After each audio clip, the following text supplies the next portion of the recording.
We're good to go. All right, so we're going to call this meeting to order. This is the Finance Committee meeting for January 20th, 2021. It is 7:01 p.m. We will start off with a roll call. And I'm going to say, I'll start and say, we'll just say our names. Tom Downing. Dennis Flaman. Neil Kirk. Megan Fellon. Leah Borla. James Drury. Benji Knapp. Nicole Herbst. Tom Clow. I think I was muted before. Let's just see if we're missing anybody here.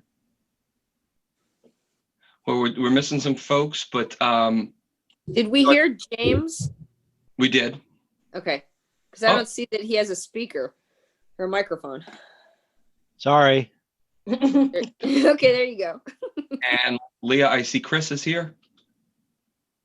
Just want to make sure you got everybody. Yeah, I didn't hear Tammy. Is Tammy there? No. How about Bill Anderson? Nope. Yeah, I got Bill. What about Gary? That's right. I'm not seeing Gary. Okay. You saw Bill, Leah? Yeah, he I was. thought I did. Bill is actually, Bill's Samsung. He's muted right now. Oh, I was thinking Gary. Sorry. See, I'm starting to do it now too. Okay, so we're effectively missing right now Gary and Tammy. Right. And Rachel? And Rachel. Yes. Yeah. Okay. Has anybody, because of what we're doing tonight, has anybody spoken with either of those three to know? Because I have no indication that they wouldn't be coming. I haven't heard from any of them. Last I knew, Tammy was coming. I actually just messaged her because she may be like on her way home from work. Okay, fair enough. Not her response. All right, so let's here's what we're going to do. We're going to go right into our agenda, and we're going to start with the meeting minutes, unless there's any major material issues with prior meeting minutes. Leah, I did find just a few very small material and grammatical things that I think you can fix in like 3 seconds. If you look, so we're talking about the meeting minutes from our past minutes, which is January 1st. 6. I'm sorry, January 6th. Why do I keep saying the 1st? Let me get to my page here. So I noticed if you go to page 2, it looks like you were trying to spell Megan's last name. I think there's just an extra letter in it. Oh, yep. Third paragraph from the last. Yep, got it. Okay. Page 3, if you go into the third paragraph, it was Tom Downing, not Tom Clow. Into the third paragraph. Yeah, why? Sorry, I had the meeting minutes up. Oh, there they are. Sorry. Let me just go to it.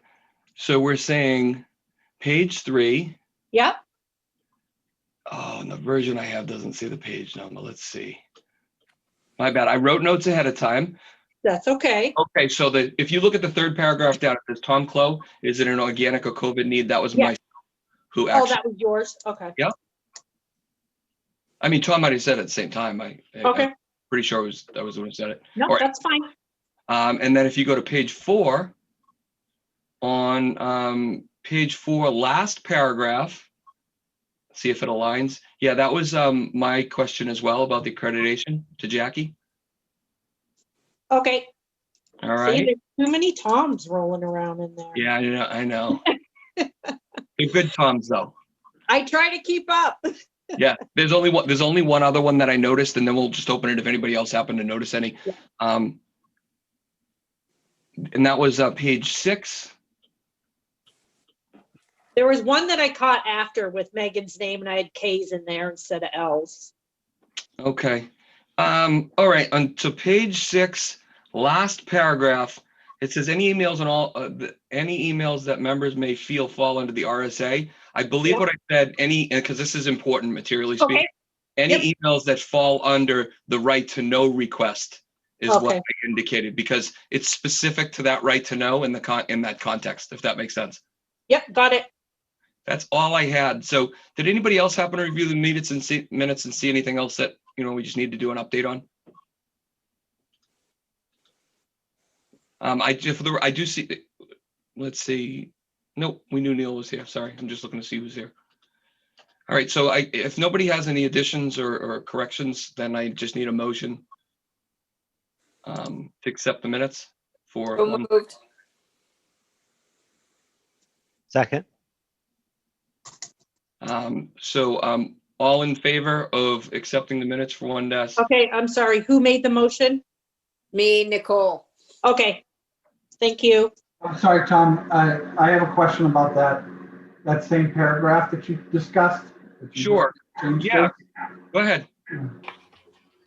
Made a statement that additional communications that fall under the RSA come to light that the finance committee member will be on their own legally defend themselves. Do you have the authority to say that? Is there any- Do I have the authority? I simply stated during the meeting, and I don't think you were there, that it's up to you how you handle legal counsel, because there were some people, well, actually Neil went straight to the attorney, which I was informed that he didn't have the right to do. So I was just stating that we have legal guidance only for the opinion, and after that, we're responsible for our own legal counsel. Does that answer your question? Not completely, but that's okay. Dennis, honestly, I'd rather have you comfortable.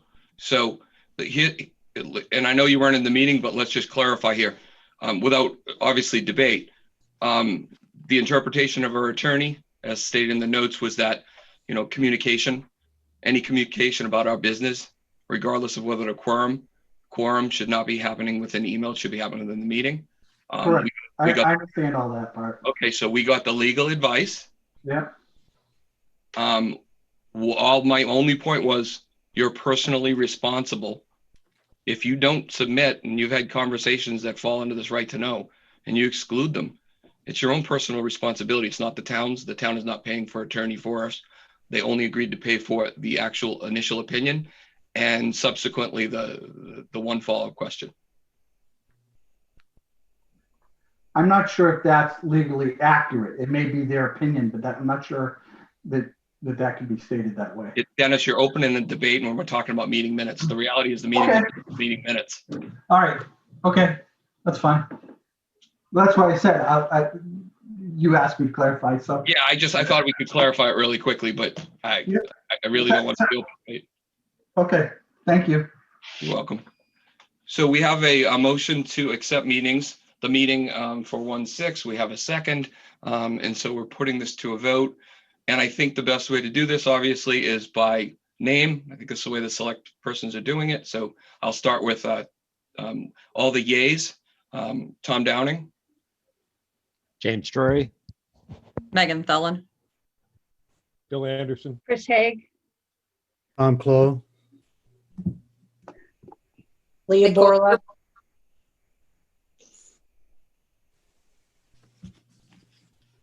did somebody else speak at the same time as Leah? Yes, Nicole. Oh, Yeah. Yeah. Are we missing anybody? For the yays? Okay, any nays? Dennis Oh, Sullivan. no for Neil too. Anybody abstain? All right, Leah, are you good? Yes.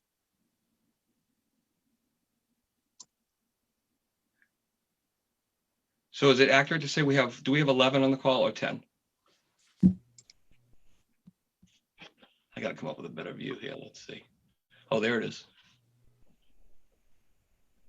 1, 2, 3, 4, 5, 6, 7, 8. Leah, my goal here was just to make sure that we've got an accurate representation by all the members, the yeas, nays, and abstains. Yep. Are you comfortable with that? Let's see, 1, 2, 3 absent. Okay, yep, I got everybody else. Okay, so the minutes are accepted excuse me, as amended. Yep. Okay, And the vote was 7-1. To 2. I thought someone abstained. I Vote didn't was hear 8-2, wasn't it? 8-2. 8 to 2. Thank you. I thought we had 11, or, oh, we have 10. Never mind. Tammy is trying to get on, but she said that it wouldn't let her into her Zoom. She's trying to restart her computer. okay. She is coming. Just if you want a reminder that as a backup, she can dial in, which is what Chris had to do at a I will let her know. emergency there. Let me go back to my agenda. The long link that Naomi sent out is the usual way. The other part, I never could get to work, just in case she needs to know. So is there another link, Chris? The only way I can get in now is the long link that Naomi sends out. The meeting number and password don't work. I clicked directly in the long link myself. I do the same, so. Me too.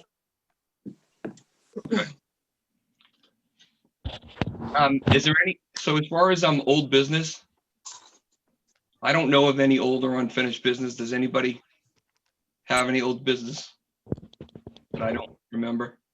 I don't believe there is any old business. I don't think so. Okay. In terms of subcommittee reports, I guess I just want to throw this out there. Because we're going to review articles, budgets, et cetera, and debate.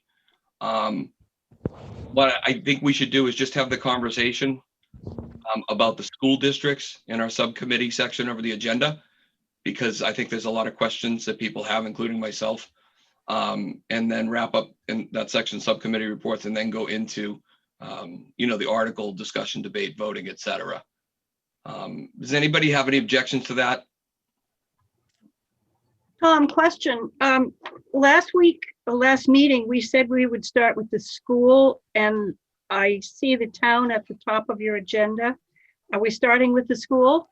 Well, I thought about that afterwards and I'm open to it, but because of the what's happening with the schools right now, I'm not sure we can do anything with them. And I knew this when I wrote the agenda. So let's have that conversation. I'm open to moving it around. I just thought the school would be quicker, but now knowing that they've postponed the deliberative session, now would be the appropriate time for us to have this discussion.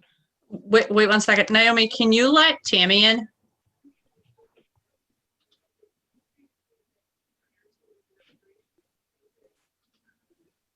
When is the school deliberative? Tom, before you get too far away from that, we have a meeting tomorrow night between the moderators, town council, and the selectmen of both towns. So before you change your agenda up for something that we haven't decided on, I have to sit here all night anyway, but I'm just saying that, you can proceed on with the schools, because we're at this point scheduled for deliberative sessions. We're just kind of pulling everybody together tomorrow night to talk about things. So I'm not going to tell you that it's off. I'm not going to tell you it's on. It's right now scheduled, but we'll have that discussion tomorrow amongst all of the parties. Thank you. Yeah, that's exactly what I was gonna throw out to the team. Was Tammy able to make it in there? I'm I not seeing. haven't, she's not waiting in my weight room. Oh, she sent me a message and said, can you ask Naomi to let me in? Oh, hold on. Hang on. Hold on, I'm at the bottom, Megan. Nope. Hang on. Okay. Yes, sorry. I was at the bottom of the screen. Okay. I had to go to unmute and then I messed it all up. So she should be joining us. Looks like she's just There joining. she is. Yeah, Thank you. give her a Okay, you're second. All right. Tammy, can we just get a confirmation you can hear us and we can hear you? After you unmute.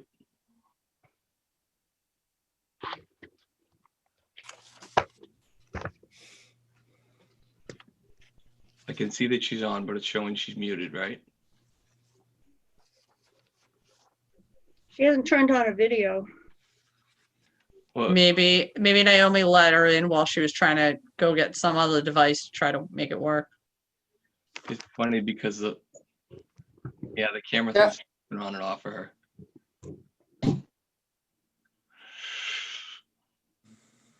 Okay, why don't we, well, she's still we're trying to get in here, so the folks that are on the, our school subcommittees. So my understanding, and I'm not sure I'm completely clear on what's happening here, but my understanding is that the moderator has chose and has the right to delay the deliberative session by 72 hours. And there was some conversation about possibly infinitely delaying it because of safety and concern for COVID.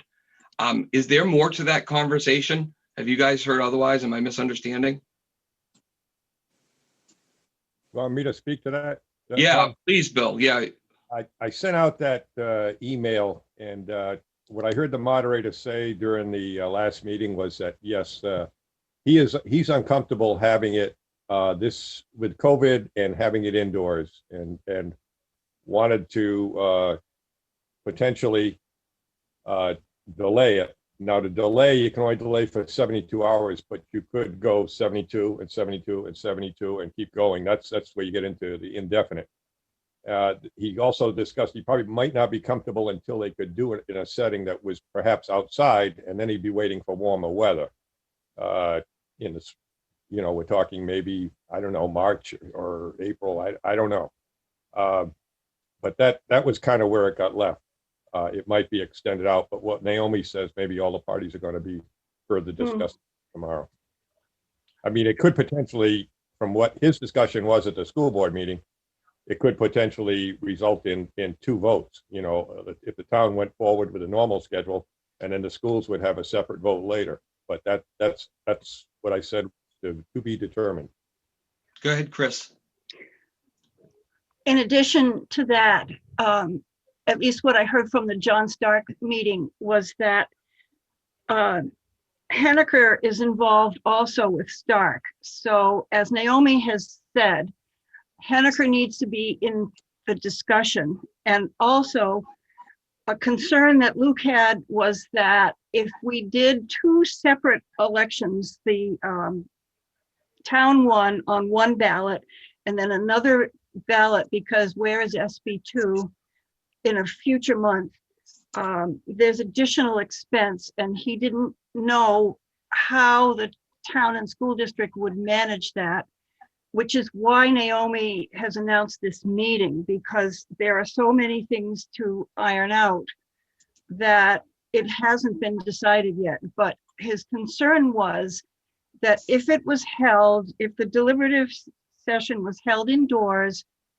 some people who are afraid to come to a public meeting might lose their vote. And he wanted everyone to have an opportunity to vote in whatever venue they finally figure out. Thank you, Chris. But The only Tom, thing, Question. okay. Go Yeah. ahead. Yeah, so that was at Nicole. Nicole, you gonna ask a question? Okay, so question. So at John Stark, Zach said there is no software to do this online. I guess my question is, why not? Because didn't this started last year last year in March, and I know a lot of towns had this exact same issue still in March. There's no software by now to be able to handle this? Yeah, so Nicole, if I could, the reason why I threw it out there is because I wanted to understand just a little bit about the situation and then have a conversation about how this affects us and the work that we do, and if we do work. And Jackie, I see you there, and I literally was coming right to you. And so what I thought wanted the team's or the committee's perception of what you heard. Did I hear it correct? And then to ask Jackie, how does she see this kind of coming all together? I know the meeting's tomorrow night. I totally get that, but I'd like her perspective.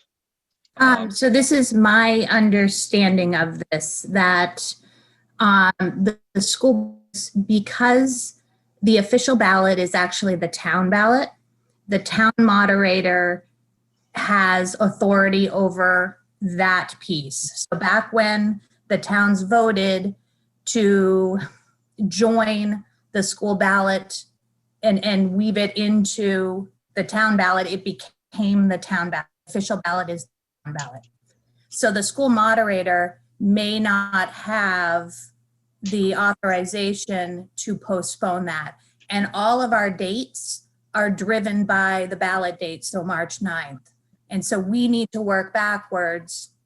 The other thing is that official ballot, because of Stark, ties Henniker and Ware together. So really, the five bodies, John Stark, the schools in Henniker and Ware, and the towns in Henniker and Ware are linked. And it's really difficult for one body to take action without the rest doing the same thing.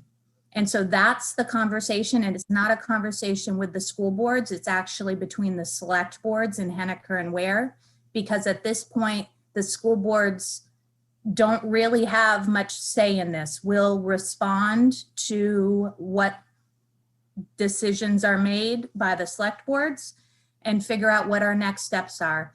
And our warrant's not changing. The only way it can change is through a deliberative session. So what you see is what it is. Thank you, Jackie. Tom, can I ask a question? Yeah, of course, Neil. I don't understand why it makes a difference to our deliberations and our recommendations that there's an uncertain date for the deliberative session or for the final voting day. Our information is, so to speak, fresh in our minds now, and it seems to me that this is the best time for us to move ahead with that. If it turns out that something else occurs between now and the deliberative session, some legislative action, we can certainly reconvene and deal with that. But I don't understand why, maybe you do, why it matters to us tonight when the deliberative and final voting sessions are. Well, Neil, you didn't quite ask a question, but I'm going to answer it anyway. It all had to do with prioritization of what our team did first. That's it. Got it. And any other legal implications that I wasn't aware of. I simply just don't know as much. So I asked for the team for their opinion, as well as Jackie. I know it wasn't a question, but does that answer your question? Absolutely. And I think that we should go ahead as we had planned with the schools and then get to the town. Yeah, I'm gonna, to Chris's suggestion, so I'm going to, I don't know that we need to vote on this. We're gonna shift the agenda back to what I originally discussed. So we will start with the schools. And hold on a second here. What I was originally going to try and do was screen share the school document. So we want to start with originally, does it matter where or Stark? I'm really open to it, folks. So we'll start with where. So for the whole committee, so I wasn't chair last year. And so what I wanted to talk about is just make sure that I'm clear on our historical process here. And so if you guys can help me out here, I believe what we do is we start with a motion to on the article itself, and then a second on the motion, and then debate. Am I correct in the process? Neil or Leah? I'm not sure how they've done these in the past, so I would have to defer to someone who's been on the finance committee longer than myself. I just want to make sure we're following and consistent with what we've done in the past. So if Neil or Tom or some folks remember exactly how we did the last year, I'd like to do it the same way. I just want to, that's all I'm asking. Tom? Yeah. Your memory's probably better than mine. I don't know about that. No, not you, Tom Clough. Oh, okay. Tom, you're muted. Tom Clough's muted. Tom Clough, you're muted. You gotta unmute yourself. We can't hear you. You probably already heard then the best thing I had to say. Yeah, I was saying that I think that's right. We need some kind of a motion on the floor before we debate it, and then we take it from there. Because we've already had discussions when the articles were initially presented to us. So we've had a question and answer with the superintendent and so forth. So that's what I would say we should be doing.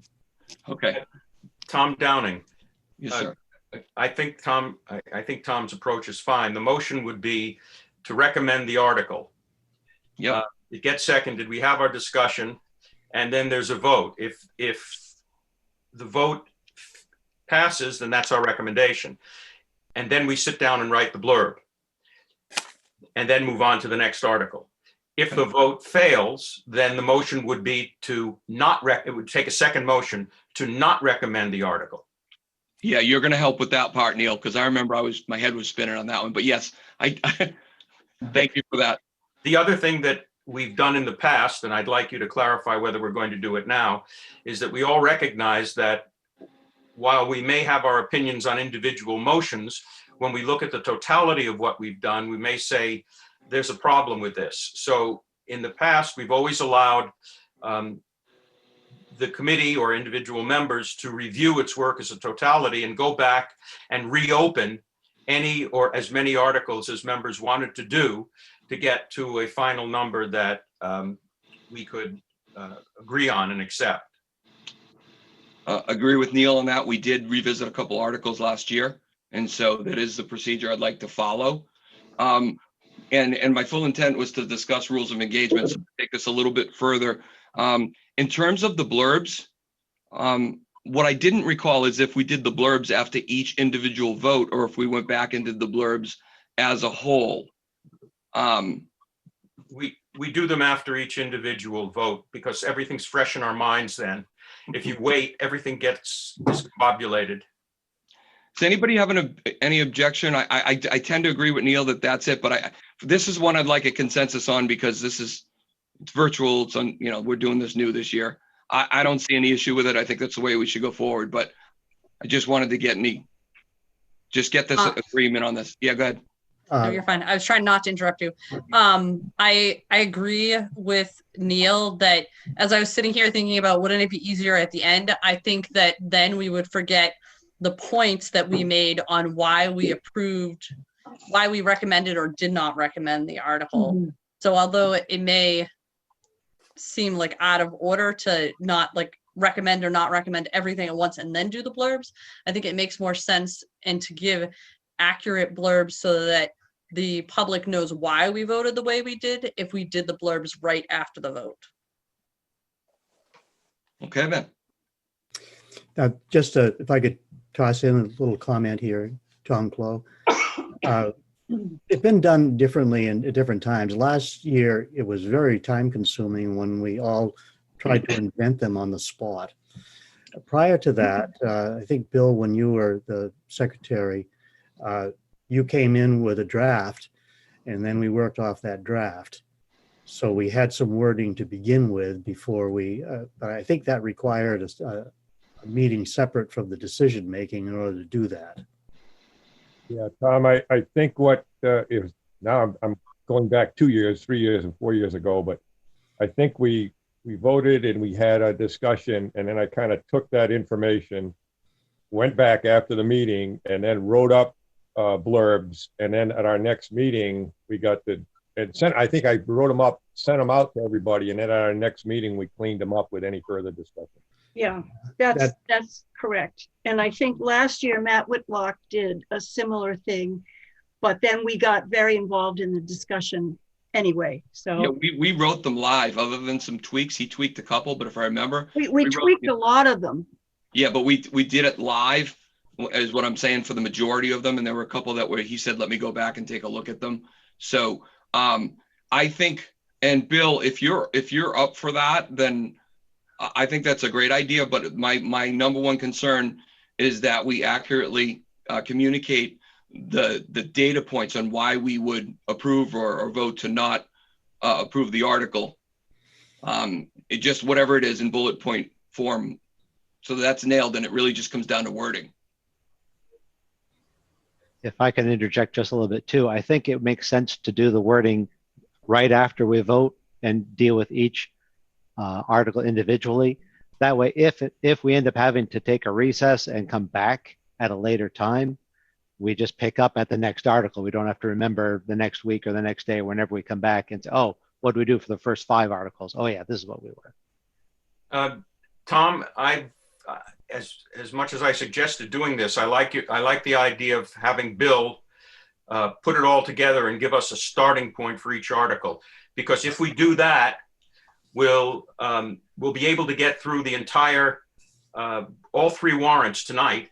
And then Bill will do a first draft, submit it to everybody.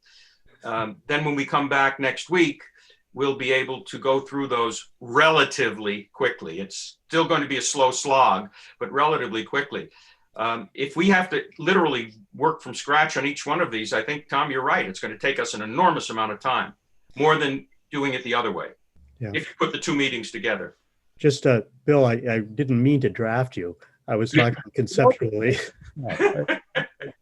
I was sitting here, the thing circling around my head saying, what's happening here? But that, I don't care. So I'm let's, retired now, so. But I'm just not, like Matt was real computer literate and could do everything on the fly. I'm not that way. That's why I took the information home, kind of worked on it, and then sent it out to everybody, and then hand did it at the next meeting. So I'm not a real techie guy. I think what we should be doing is let's take what we'll call a hybrid approach, which is sometimes the easy way out, which is we will agree on the drivers for the decision, or the high level bullets for the decision, and let Bill run with the wording on how we're going to present it. Mm-hmm. Okay. But I don't want to lose the points that we made.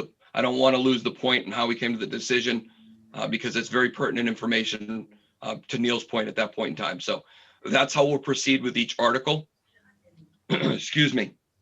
So, Could I, because, sorry, Can go I ahead. interject there for a second, Tom? Dennis Alvin. Yeah, go ahead, Dennis.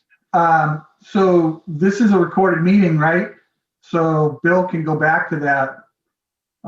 And sorry, Bill, tag, you're it. But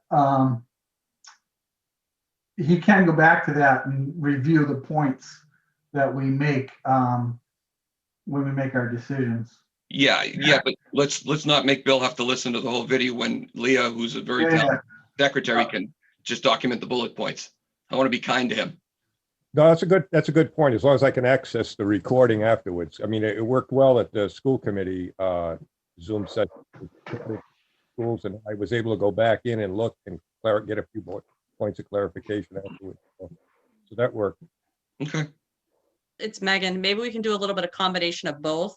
Leah can write some high level, like this is the points. And then Bill, if he needs clarification or he thinks there's something missed, he could go back. But I don't want him to have to review the video on every single one.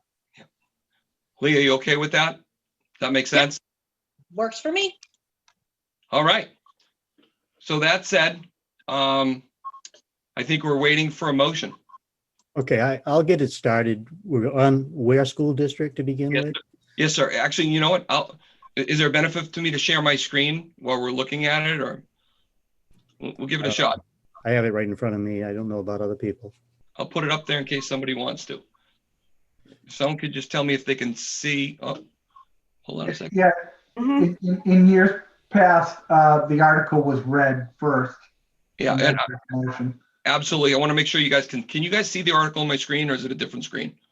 No, I see it. See it. Can see it. All right.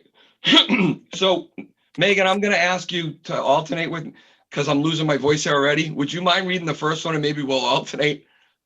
Yep, that's fine. I can do that. All right, I'm gonna read off of my paper instead of off of that. All right, so we're doing Article 3, the Ware School District, Article 3. So do we read it first and then get a motion, or do we get a motion first?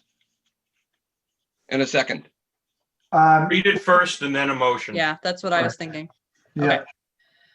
So it's Article 3. Shall the Ware School District raise and appropriate as an operation budget, not including appropriations by special warrant articles and other appropriations voted separately, the amount set forth on the budget posted with the warrant or as amended by vote of the first session for the purpose set forth therein, totaling $16,685,938.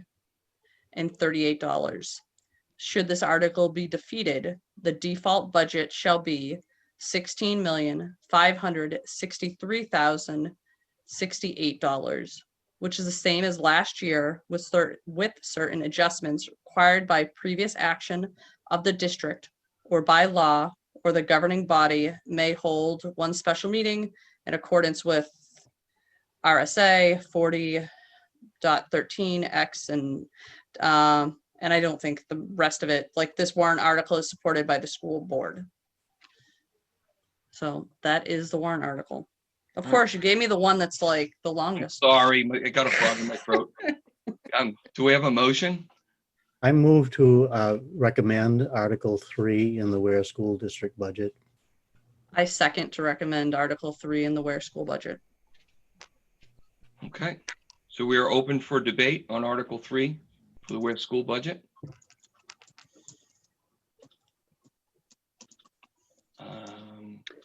I'm going to pull up the document. There it is. I don't know if this is helpful to you all, but I have the document, which is the overview, up on my screen to share. When I went through this one and all the others, the biggest driver is a downshift from the state in the New Hampshire retirement system. And I think that the school district cut as much as they could to offset that retirement.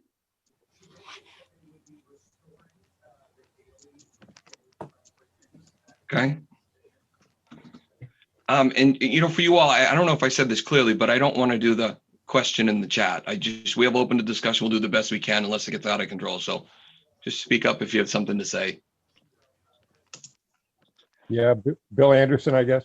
Hey, I just wanted to get a clarification. Meg, you sent out that spreadsheet, and I just, not to get too buried in numbers, but I had it as 1073, not 1068. Was I missing something there on the? So at the bottom of it, oh, hold on. Sorry, I didn't know if I was still mute. I was clicking around trying to find the school stuff. So at the bottom of it, if you look, the SAU, I was trying to figure that out as well. They used a NAV of 889,754. See where Tom has his cursor on, whereas the town is using the 893. So in the spreadsheet, I used what the town is using. Okay. And that's where the difference comes from. Okay, I see that now down the bottom. The 1073 is there. Yeah. Yeah. Okay. I have a question that perhaps Naomi could answer relating to that, because in the past, there's always been an agreement between the school district and the town to use the same increase. Like the town, say, would increase the valuation by 0.5% or 1% or something, and the school would agree to do the same. So I think that usually that would be the same. Am I wrong, Naomi, with that? So yes, typically we've taken the net assessed evaluation and added 0.5%. Chris, being the first year for Chris, we swapped emails today after I think Megan shared this, and it didn't get, I guess there was no connection between us. You know, he used a percentage different, but next year we've agreed that in January, I would just give him what we're using because we have the net assessed evaluation. So it's just one of those, you know, rookie years. I mean, no, it wasn't intentional. It was just we didn't connect. Kathleen and I had always connected for years. So that's just where it fell through. Are we going to match that up so that they will be the same? I mean, is it too late in the process to do that? I think it may be, Tom, because all of the literature that the school board put out is based on whatever net asset value they used. And so you'd have to redo the entire presentation at all of the documents that they've done. I suppose it could be done, but it'd be, Just, it creates kind of awkward, like X number of dollars for the schools increases the tax by this amount, X number of from the town by this amount. So you're talking, well, you are talking two different formulas. But if you can't do it, you can't do it. I mean, I can just Do change you mind this if I sheet. jump in? Go for it. This is Chris Roy. I can jump in if it helps. So the sheet that we presented that has that tax rate on it is our revenue page, and I intend to change that on my side at the very least. So I can definitely share that with the public. And then the only other real place that was presented was in the public hearing PowerPoint. So we can update that as well.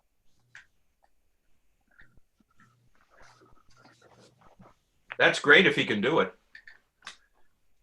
Yeah, it's only a few documents, so it's not anything that is affecting what DRA has or anything like that. Megan, could I ask where you show the $16+ million default budget for the Ware School District? I see the 16,685, which is isn't that the operating budget, the proposed budget? That's the proposed budget. So I just did what Matt had done.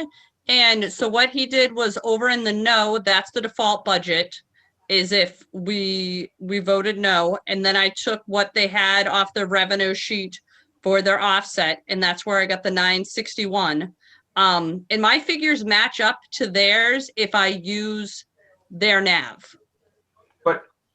But shouldn't the 15,731,745 in column C, line 22, be the default budget that's printed in the warrant article? Did I put the wrong budget number? Maybe I put the wrong budget number. What did I do? Let me go back to the warrant. Yeah, the warrant article here that I just read, I took that off of, what did I take that? Neil, I'll be honest, I was doing this at work today when I should have been working. Was that last year's number, Megan? It might be last year number. I thought I had changed it, but I guess maybe I didn't. I can go change it, Neil. Like I said, that's why I sent it out. And I was like, if something's wrong, let me know that it's wrong, because I was doing it and I was like, I have to stop doing this. I need to go actually do some work. Megan, that would be great if you can do a quick Yeah, update I can on just the do it right fly. now. And that'll reflect right in the document, I think. Yeah, it will. Yeah, so right what you're looking at. That's why I shared in the Google Doc, because I'll be honest, Google Doc and I'd rather Excel. Yeah, me both. But it does make for quick updates. It does.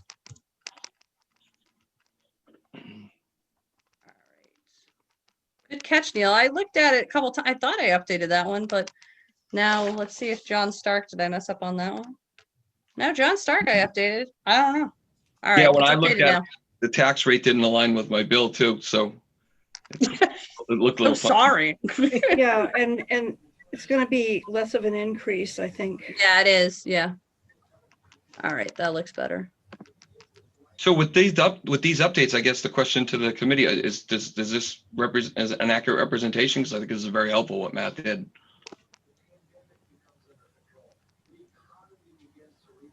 Yeah, this is Bill Anderson. I'm just doing some number shifting here to reflect those. I had just speaking to the article, I just wanted to let people know, and I think I'm right on this anyway. I looked in total, I kind of went down and speaking in a broader section than just this article, and looked at the total tax impact if every article was approved in the town and the school budgets. And I carried forward the county and state education numbers flat, the 116 and 212 that's on everybody's tax last year. And if everything was approved using the 1073 and not the 1068, which is fairly minor, you would come out with a tax rate of $27.21 as opposed to the current tax rate of $23.95. If you took the other extreme and you said default budgets and no other warrant articles approved, I came down to a tax rate of $25.85, which would still, if everything was not approved, you would still have $1.90 per thousand increase. And on a house of $250,000 value, you'd still have a tax increase of $475 on your tax bill. Yeah, and a lot of those are costs that we have that are mandated. Right. Oh, no, I'm not questioning. No, but that's what I noticed. Our default budgets went up a lot because of mandated costs. Absolutely. And that's my point, is that if everybody went in and said no to everything this year, their taxes on a $250,000 house would still go up by approximately $470.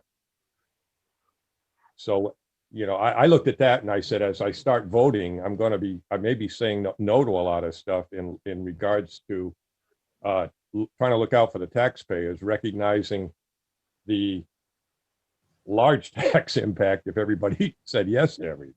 I'm trying to maintain a balance, in other words, and I may say no in general because it's the only thing I can do to keep the tax rate reasonable.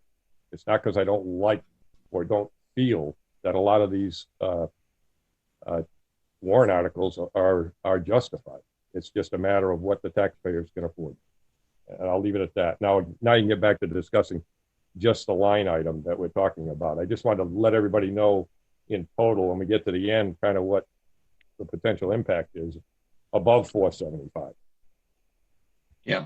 Thanks, Bill. Neil, that's something Neil's obviously brought up, and it's something, quite frankly, I'm interested in really paying more attention to as we go through the process.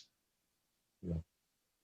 And, so and let's And then speaking to just to the Ware school budget, listening to the meetings and stuff on this item alone, I would probably vote no, because I still feel there are a number of line items in the budget that historically get carried forward when actual expenditures, looking back just beyond just this last year when I had COVID impacts. But there are a number of supplies and repairs and other numbers that get carried forward. And I think there is room to bring it down some.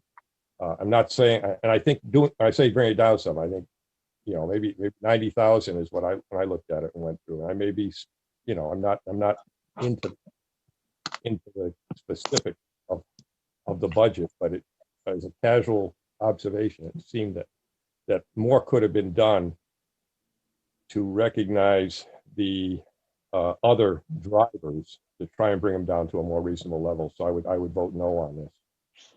I'll let other people talk.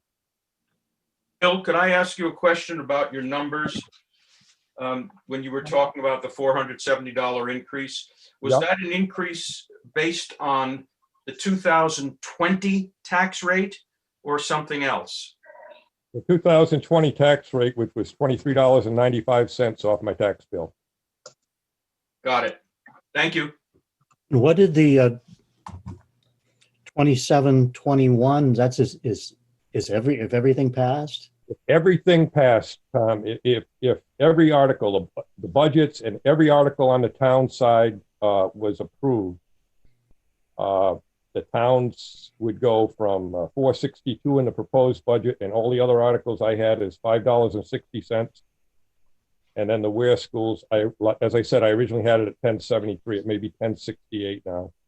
And I had the Stark at 753. It may be 714 using the town numbers, but it would still bring it up to 2721. And I did add in the county and state education numbers from last year. We don't know what those are, but that's $1.16 and $2.12. And I come up with 2721. That would be an increase of $3.26 over the current tax rate. So the spreadsheet we're looking at right now does not have those last numbers on there, correct? Right. The spreadsheet we're looking at now should have the 10. Yeah, it goes back to 1068 and 714 for Ware schools and Stark schools, which is the numbers I think we're going to use now based on what Chris said. Yeah, correct. So what the numbers that Bill's using is based off of them using not the same nav as the town. I mean, I think that I was just looking at it quickly to see, and I think Bill's numbers are correct. Like I can go in and I can change it and just make that the operating budget so it pulls from the nav the schools are, so we can verify Bill's numbers, but I'm thinking that he's probably pretty close. Because I mean, what I calculated was a 372, and I mean they were what, 5 cents higher. Yeah, the 5 cents higher, and on a Stark one, I think it's a little more. I think it's 39-cent difference. So it would be, Yeah, it is. Yeah. It's 27.21. I'd take 44 cents off of that, so it would be 26 and change. Yeah. So Okay. here, I'll just go in here right now and I'll just change the nav for the town to like the town's nav up here so that, but then that's going to change the town's numbers. All right. I'll goof with it. Megan, could Yes. you do an additional line on this that would put in the numbers that Bill was giving us so that we could see compared to the current year, compared to 2020, what the dollar and dollars for a $250,000 house and the percentage increase is between all no's versus in 2021 versus whatever we had in 2020, and then all yeses in 2021 versus what we had in 2020, so that we can actually see for the owner of a $250,000 house what the impact of voting all no or all yes is compared to his current tax bill for 2020. So if you look at the 2021 tax impact, it actually shows that second tab. What number? Oh, I didn't see this. One I'm showing on my screen, Neil. Yes. So Matt had that as well, which I found was, so what I was going to do was below the town and schools, I was just going to ask Bill, because I'd have to run upstairs to get my tax bill, to read off the city and the county numbers that he has. I have one here.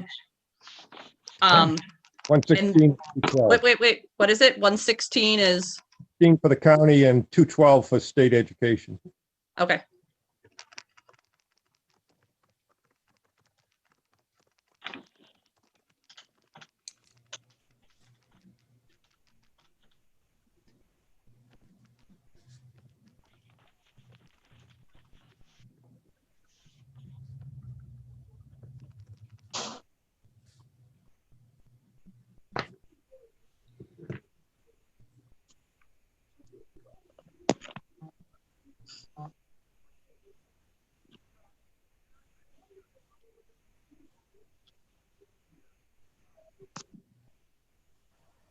Thanks for doing this, Megan. I know we're putting you on the spot. It's fine. You're like testing my, do I know this program? I can't do See, Google. and look at that. I'm like screwing it up. Oh, okay, so yeses would be 1068. And then I'm gonna go and change this. All right, I'm trying to adjust the, do you want me to adjust the numbers, the impact numbers so they match what the school has? Or do No. we want to keep them to what it's going to be? What is going to be the town 893 or whatever. Okay, that's what that's what I was going for, but I wanted to ask what people wanted. Megan, not to confuse you, but I think where is it? Yeah, you're 558 on the town. When you add up those numbers, it's actually 560. Yeah, it is. What are we talking about? The town that you have is $5.58 when you add. Yeah, up it all- is. I know they came up with 560, but I looked at it several times and I was like, but and I added up what I have and I was like, are they rounding somewhere where my Excel isn't rounding? Like I can put in here 560. That's what I got. But I don't know. I don't know if they're doing different rounding than this was doing. But I looked through it again tonight because Beth asked a question and I fixed something and I was like, I don't understand. That's why on this tax impact sheet, I actually have the town says all yes, 560 according to town, because I was like, why am I off? So I'll look at it again and I can just like input a number and make it 560 so we know, but Yeah. unless somebody finds the mistake that I made, but I couldn't figure out because I matched up what their tax impact was for each article to what this calced, and they're all correct. Yeah. Megan, column E, line 16, why is that a negative? Column E, line 16. On the other tab. On the tax impact? Yes. On the tab you're on now. It shows impact on a $250,000 house as negative 447. I think it was just because I took the wrong, it's because I took the wrong column, that's all. Yeah, as you were updating something, Megan, that flipped to a negative and a different number. Yeah, and then- yeah, it did, and I don't, okay, let me look at it and figure out what I screwed up. The other issue is why all yes is a lower number than all no. It's just because of when I was updating things, I took, so what I did was, when I did the calc, I took line 14 for part of it, but kept it at line 10 for the other part. It's just because of my formula, because I was doing it on the fly, Okay. and I screwed it up, Neil. Thanks. Okay, can I tell you what the new numbers are using the 1068 and the 714 now? For the Ware and Stark schools that I think Chris is going to use. Yep, and see if they match up to what I have. Give me 1 second, and then we'll.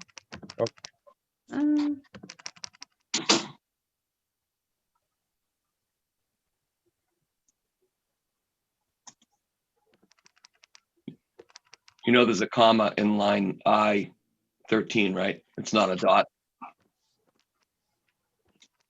Yeah, I see that. I was like, why is this doing this? As I was doing my sum, I figured that out. There, I think where our, It's a village. it does take a village, especially when you're asking me to do it on the spot at, 8 o'clock at night. There's no judging. There is judging. I know there is. It's okay. Don't you love having 10 editors looking over your shoulder? Yeah, all right. We got us bogged down tonight, didn't I, on this? By opening Well, up. It's fine. Bill, So I think it's appropriate, so. Do my numbers, so Bill, what do you have for numbers now with the new nav to make sure that I'm, Okay, coming down on if everything was approved. Yep. I have at the bottom. I got the town total would be 560. The Ware schools is the 1068 plus a penny, and the Stark schools are 714 plus 6. And then I add the 116 and the 212, and I come out to $26.77 for a tax impact, which is a $2.82 increase over the current tax rate of $23.95, which on a $250,000 house means your taxes would go up $705. getting there? Hold on for a second.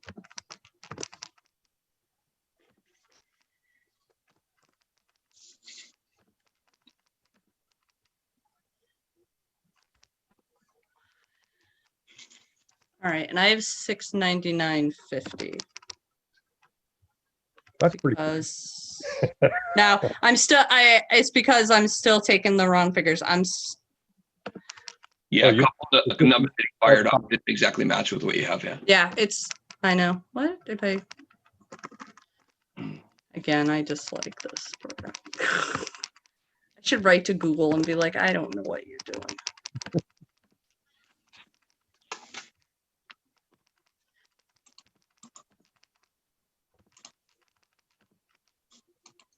Yeah, I think I'm not sure why I'm,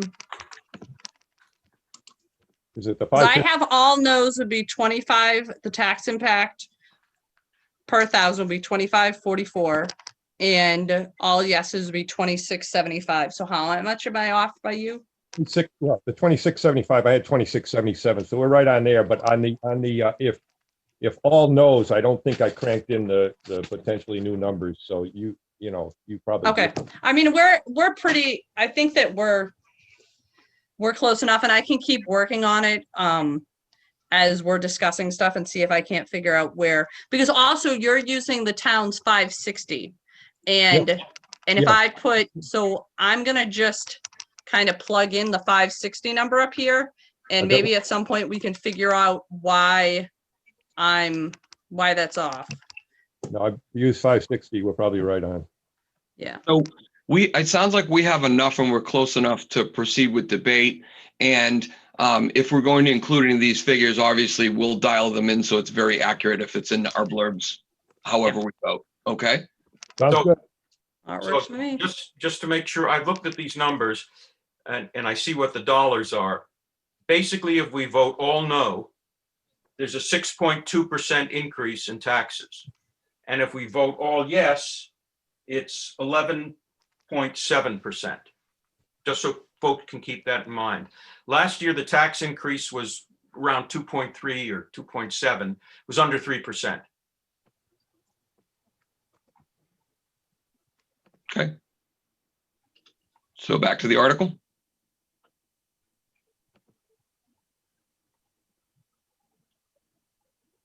So we're still in debate for the article. Should I share the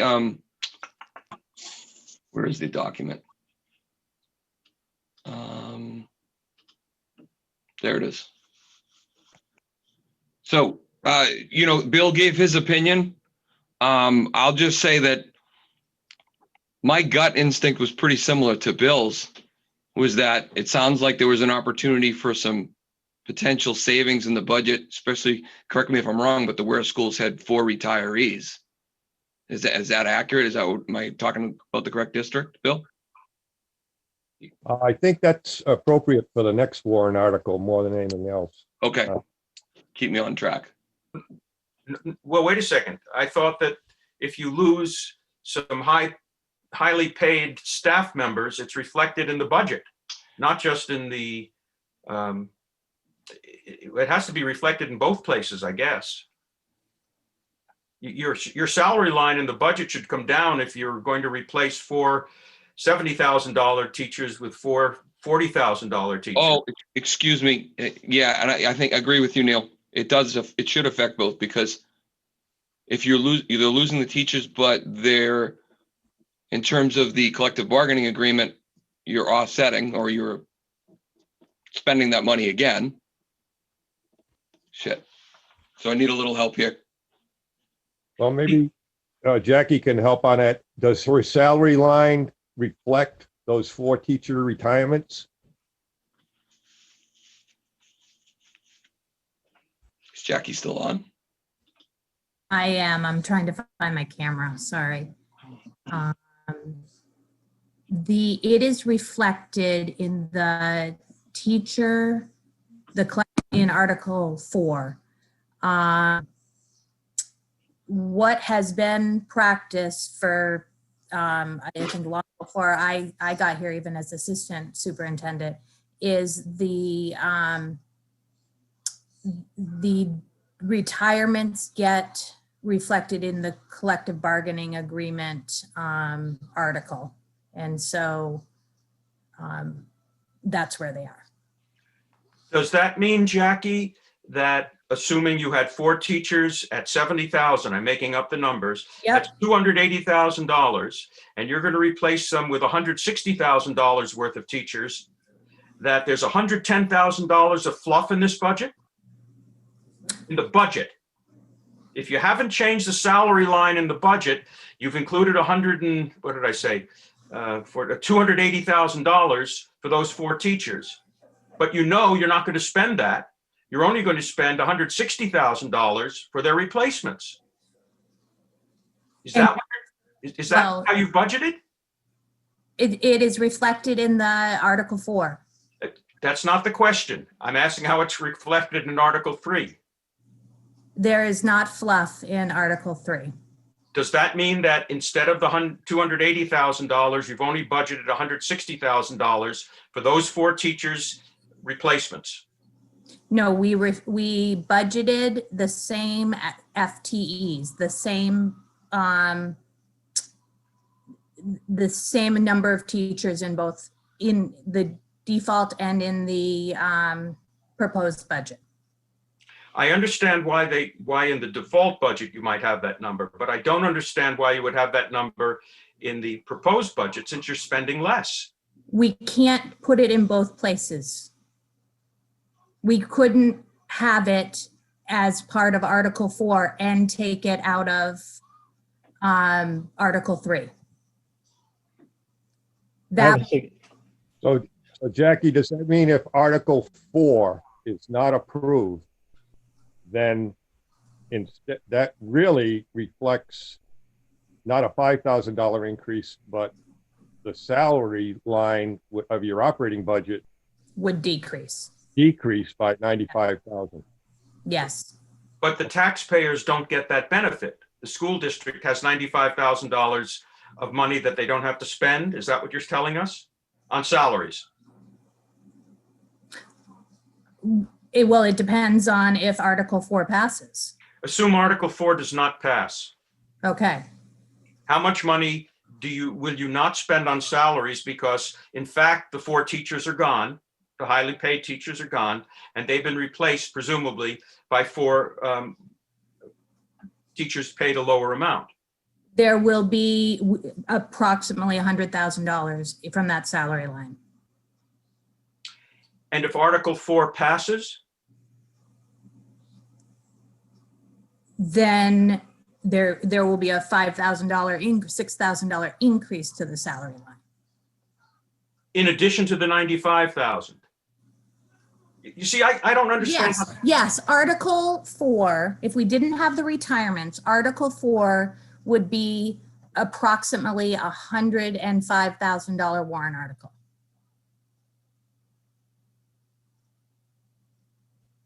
Don't you think you ought to tell folks that rather than telling them it just costs $5,000? I mean, yes, that's what, But that's not what the article says. It says it's only 5,000. It doesn't say if you vote no, you're going to save 95,000.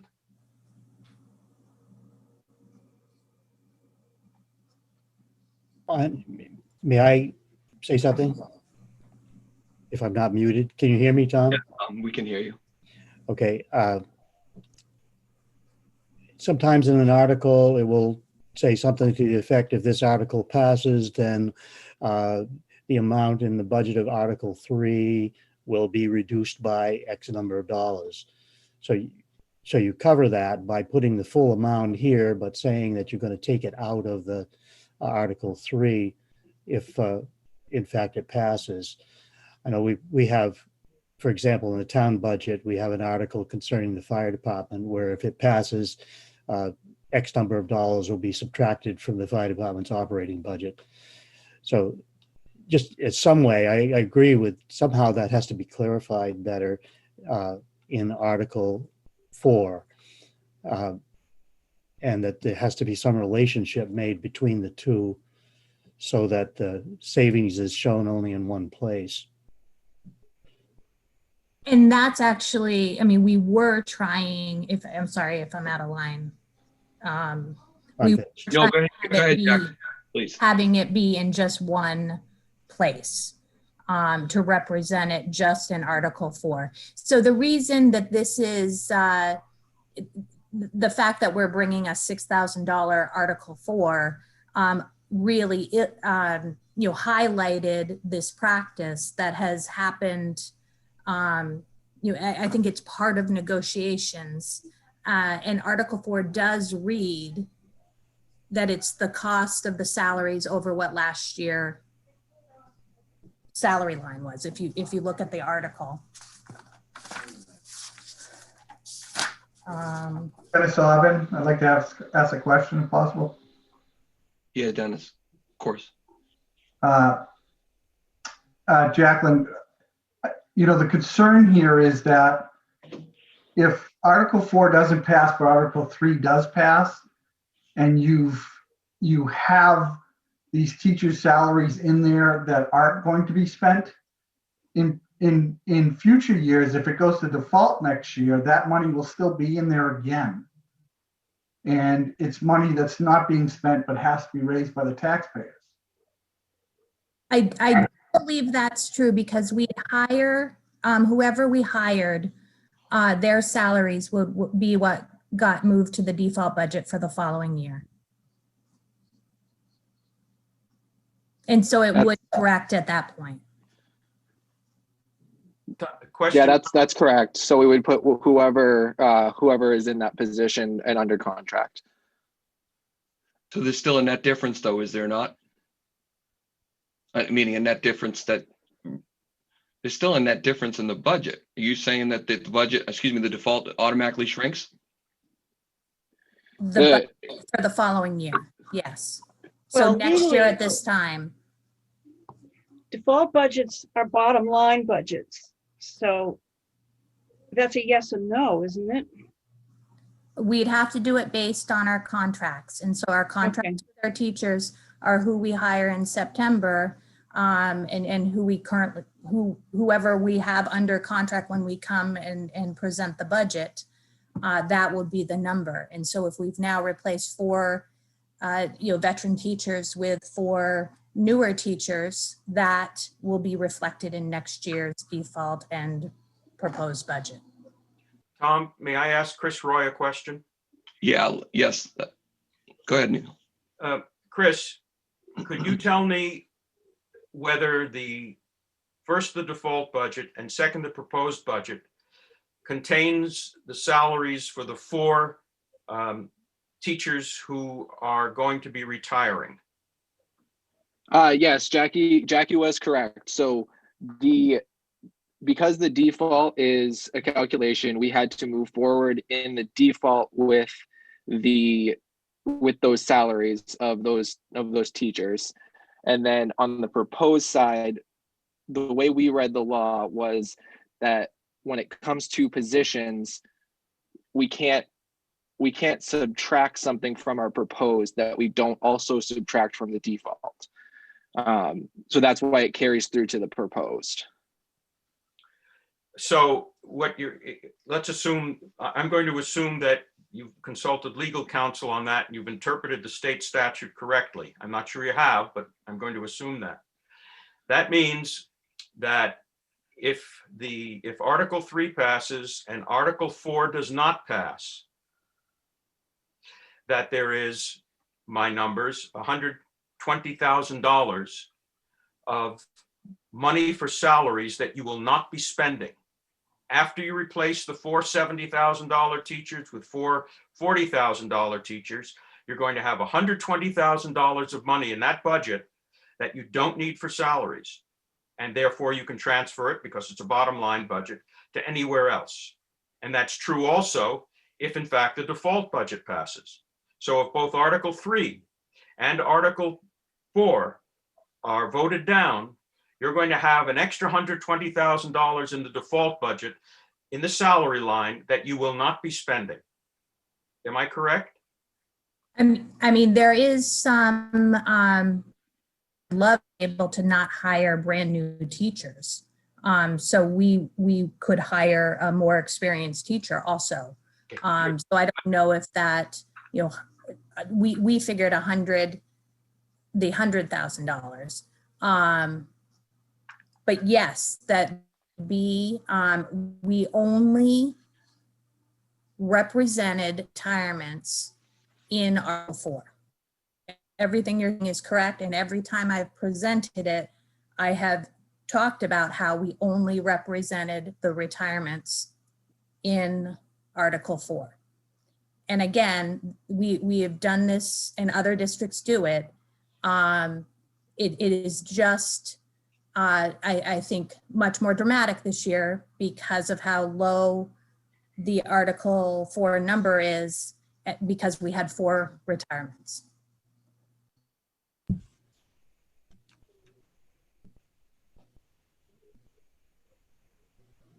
Jackie, I'd like to ask a question, and I don't want it to feel like, we're beating up on you. I'm just trying to understand. I mean, is it safe to say that you've accounted for these retirements, and that you've also accounted for that we'll call it the net difference that we're all discussing here, to offset other budget items? Where we wanted this to be accounted for is in our teacher contract. We would really like to pass a teacher's contract. And so the 4 retirements, what that article, and I don't have the language in front of me, but what the Article 4 says is the $6,000 is the cost of the contract. It's the cost of our salary line above what it is this current year. So in theory, if Article 3 doesn't pass, but Article 4 passes, excuse me, then it still pretty much aligns with what your expectations were. Exactly. Okay, thank you. I have it So up. if Article 3 doesn't pass, that $25,000 to extend technical, is that in the salary line?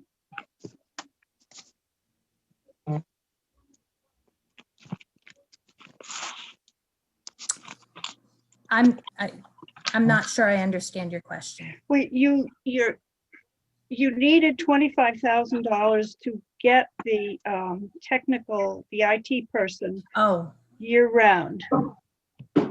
no, that is only in the proposed. Okay.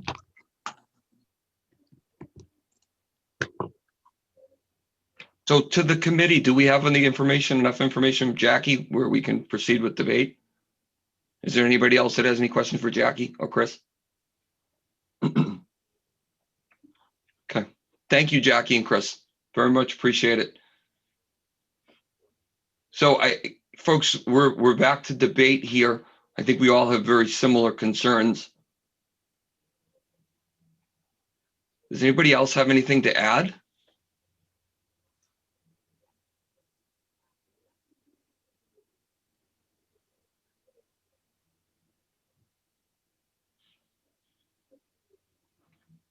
I guess I have one question for Jackie. If we voted no on the budget, knowing that the difference is, 122,000 and almost 100,000 of that, with those teachers retiring, the school per se doesn't need, because they do not have those obligations once those teachers retire. Is there something that the school would have to cut in order to make the default budget work?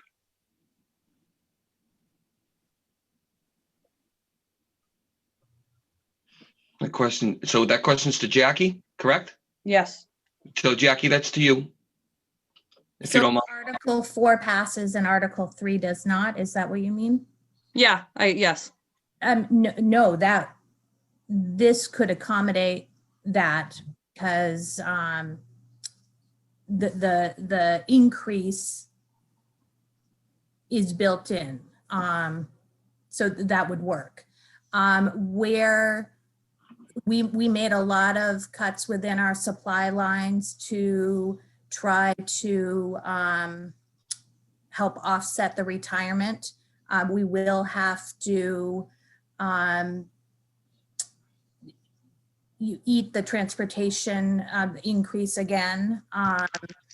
And so, the cuts we put forward are if the proposed budget passes, those all get reflected in the following year's default budget. But they're fairly close budgets. And we obviously do what we need to do.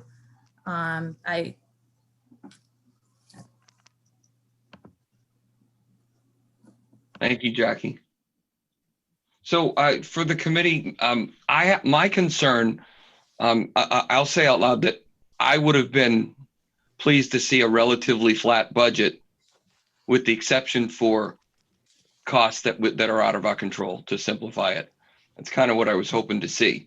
But you know, the cost for transportation, because it didn't end up in a budget, that has to be paid for. So that's a concern. That's not a small number for me.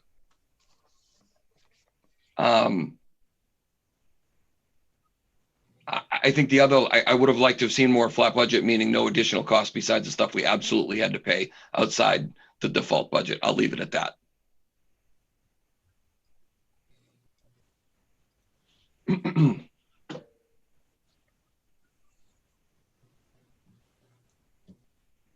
Any other comments, discussion, debate on Article 3?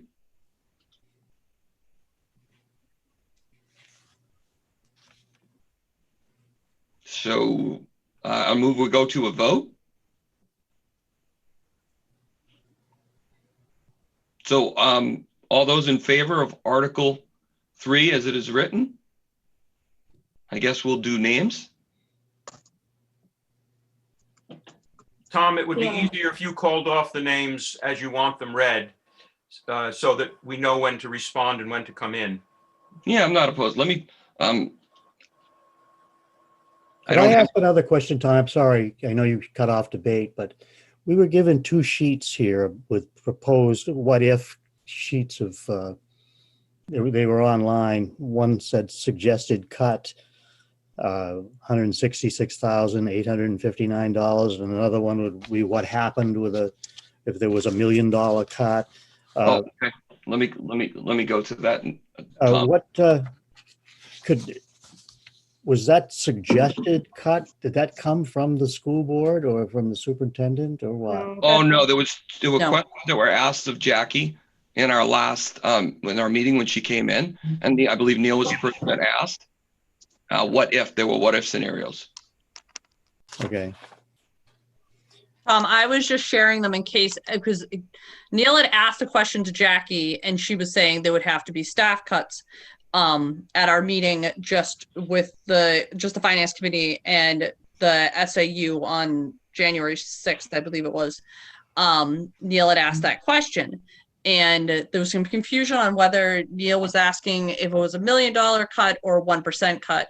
So Jackie had done slides and presented at the public hearing, and it wasn't on what was on the town website, or on the SAU website rather.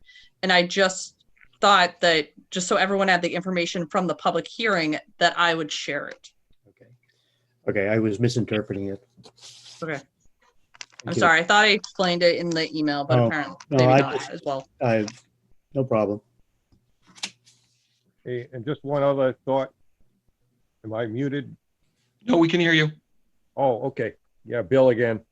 I don't know what's going to happen with the other round of CARES funding that rolls into the state, but there may also be supplemental monies coming into the school district. I don't know what kind of restrictions they'll have on them as far as what you can spend it on or what time frame you would have, but potentially with that money, and I don't want to speak for the SAU, but there could be some looking and saying some of this, if we don't get our proposed budget, some of the supplies and other items that we would normally purchase with the new budget, we may be able to buy ahead of time with supplemental CARES funding to offset that if the budget is not approved.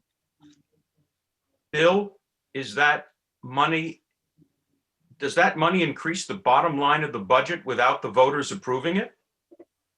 Oh, I don't know.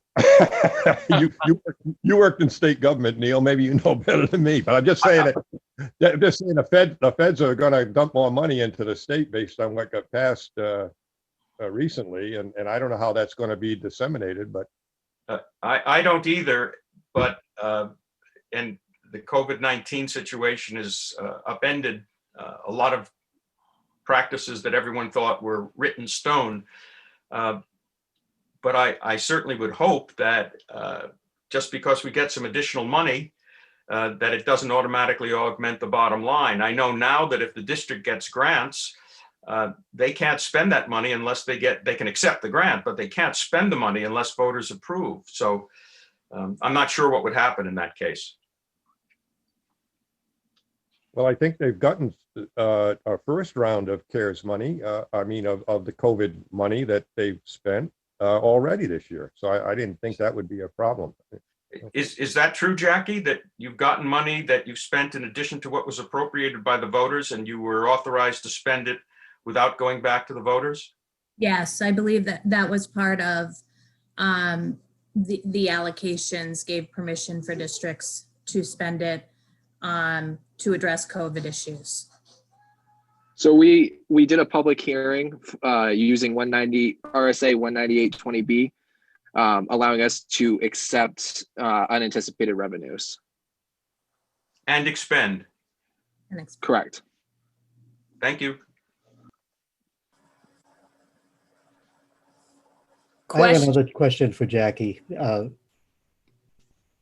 And that relates to the savings at the end of last year because of the remote learning. There was quite a bit of money turned back to the town. So there was quite a savings there.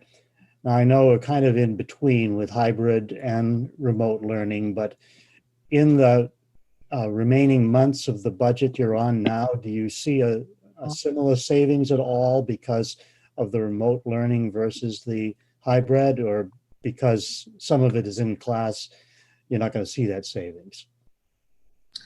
You know, that the savings for last year came, a lot of that, not all of it. Some of it came from the healthcare premiums came in less than we expected. So there was that cost. But also when the whole crisis happened and there was a lot of uncertainty and we were really concerned about the economic impact, we stopped spending altogether. We stopped professional development spending. We stopped supply spending. I actually caught some flack from parents this fall for some of our lack of spending on supplies for students. But what we were trying to do is make sure we had a healthy line to return for the fall when we expected that things were going to be tough. So I don't anticipate it's going to be as bottom line. We were extremely careful at the beginning of the year and didn't buy some things that we should, but we also were able to shift to I think Mr. Anderson's the grants. We were able to buy some things with grant money that we didn't use budget money for. So it wasn't directly related as savings because of the remote learning? Not a lot, because we were already in contracts for things.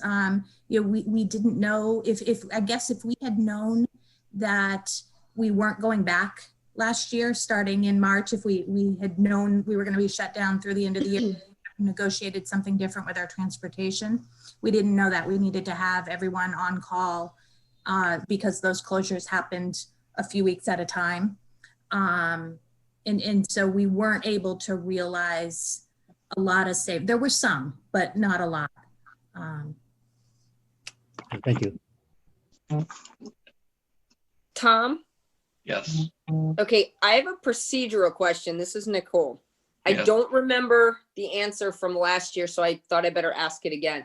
So we vote tonight on this. What if at the deliberative session, the number happens to be changed? Do we then re-vote and then change the blurb as necessary? More than likely, if it contextually changes, yes. Okay, thank you. It's a good question. I do have one clarification. Can somebody remind me, did the school end up changing their numbers to downgrade or decrease what they're expecting to receive because of the October number drop in students? You did, correct? So that's already reflected in this budget. So it's not going to be like if it went to default, then you're losing even more money. Okay. All right. Just want to make sure.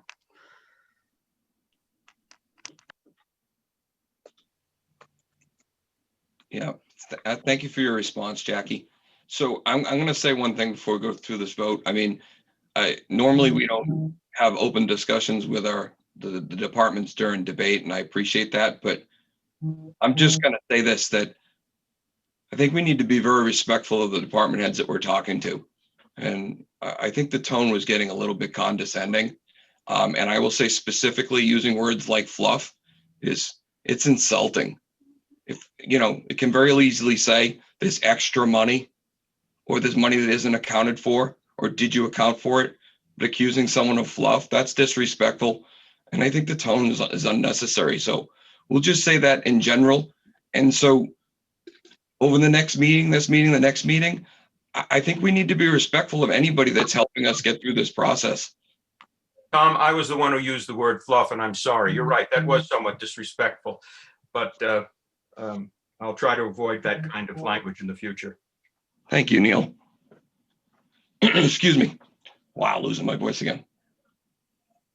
So we are at the point of a vote.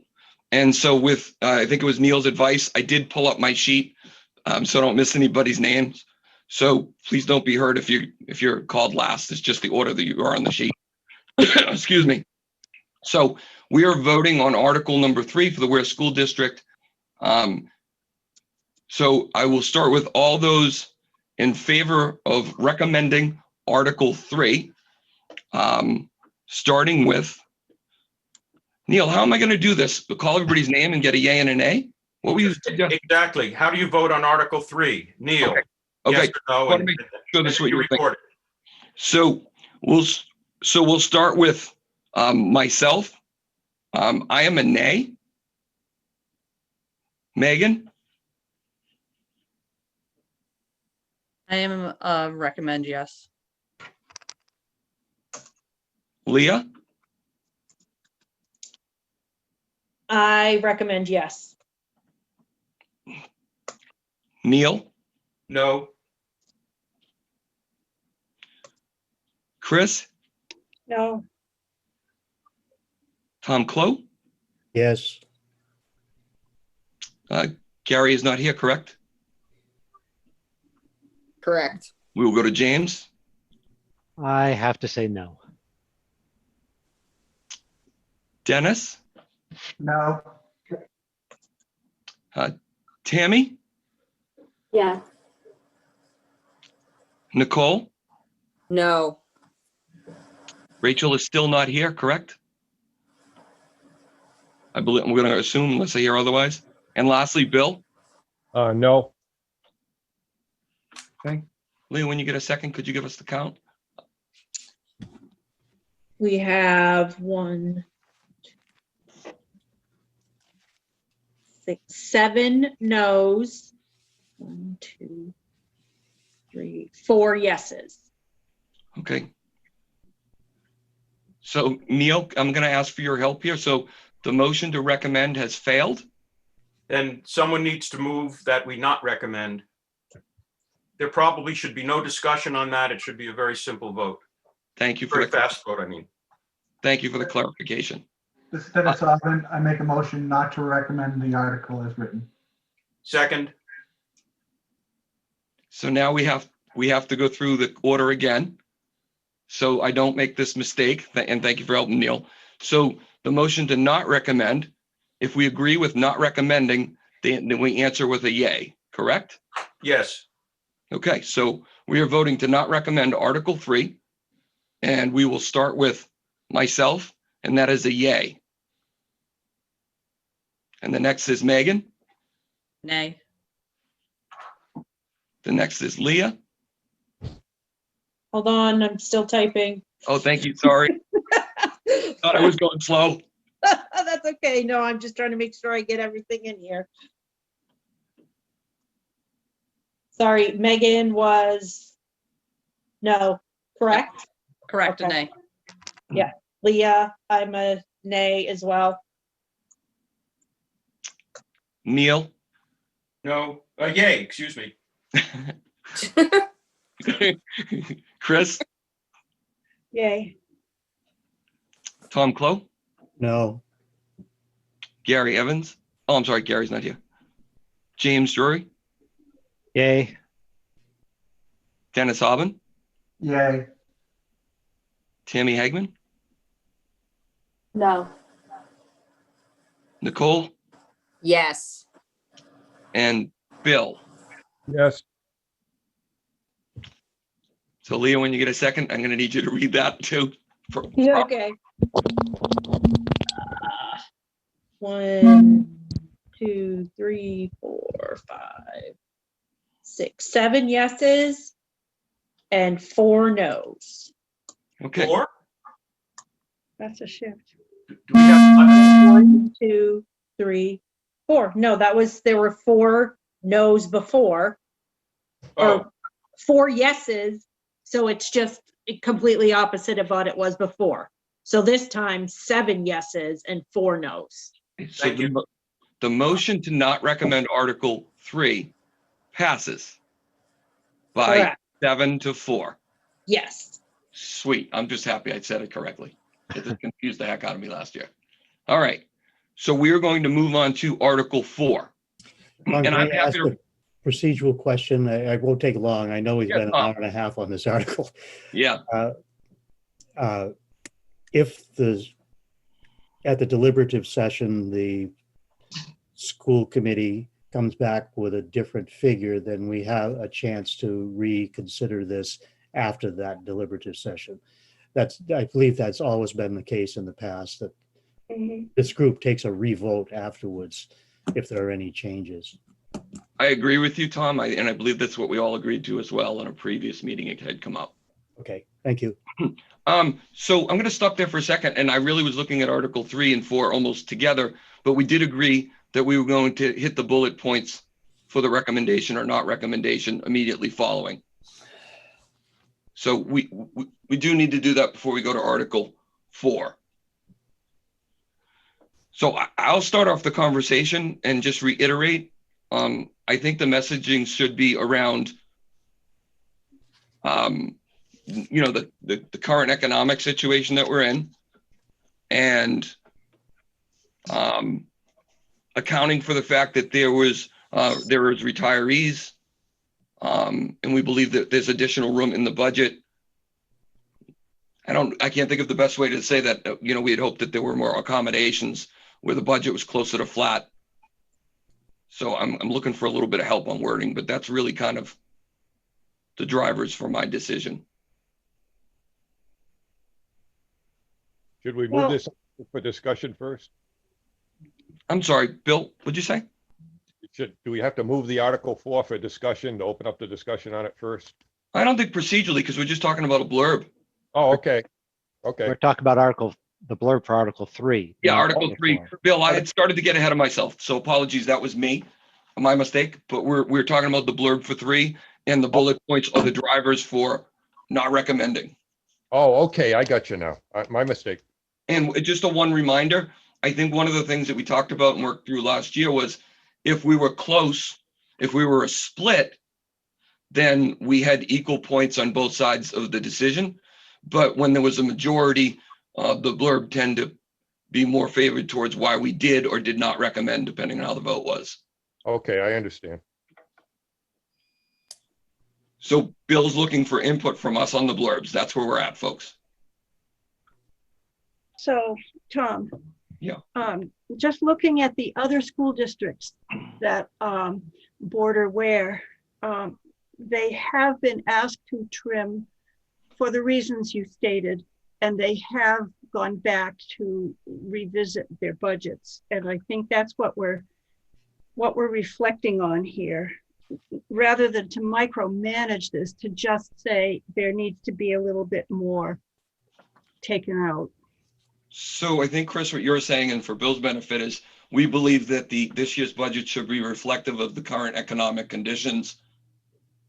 Yeah, and the funny thing is, with the current economic conditions, we have a wider chasm. We have the highest savings rate since 2000 right now, but we also have people who are either on reduced hours or in some cases not working. So it's a mixed bag, but if there's anything here that can be revisited, I think that's why a lot of us voted the way we did. Thank you, Chris. I think I'd like to make one other point. I don't mean to monopolize the conversation, but I think that this is a year where somebody had made this point earlier where we believe that the priority, we're concerned about the overall tax rate, and the priority may go, if we're going to spend additional funds and increase the tax rate, to higher priority articles, if you will, if there's an easy way to say that. I think I can come up with sensitive wording that everybody, you got to look at. I'd like Are to you go around and including, go ahead, Leah. Sorry. Wasn't me. it was me, this is Nicole. I have last year's in front of me, even though we voted differently. Are we gonna include the numbers like we did last year? The proposed budget represents a X increase over current blah, blah, blah, blah. I think I'd like to follow the same format, but Bill, if you, do you have last year's mailers and are you okay with? I believe I do. I believe I have them for about the last 4 years. The mail. Yeah, I think we're all, for the folks that are returning, we're all pretty happy with the way, for the most part, the way we represented it. Okay. I think Matt had sent them out via Google Docs. I can look to see if I have them, and if I have them, I'll forward it to Bill so that he doesn't have to type it all. They're all in the mailer. Everybody received a mailer. Well, no, I mean so that he doesn't actually have to type it. Like if it's in the document already, he can just have it on his computer and then adjust what he needs. You know what? I do have. I've got the mailer from last year, and you know what? It's Megan. As good as that would be, it's probably take me more time to cut and paste and whatever. Okay, all right, got it. I got the mailer. Okay. So I just want to make sure that everybody had the opportunity to give input to this blurb. I did, so we'll wait a second to see if anybody else has any input.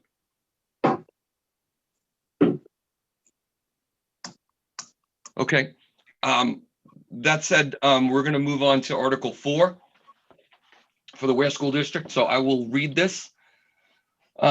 Shall the Ware School District vote to approve the cost items included in the collective bargaining agreement reached between the Ware School Board and the Ware Education Association, which calls for the following increases in salaries and benefits at the current staffing levels over those paid in the prior fiscal year.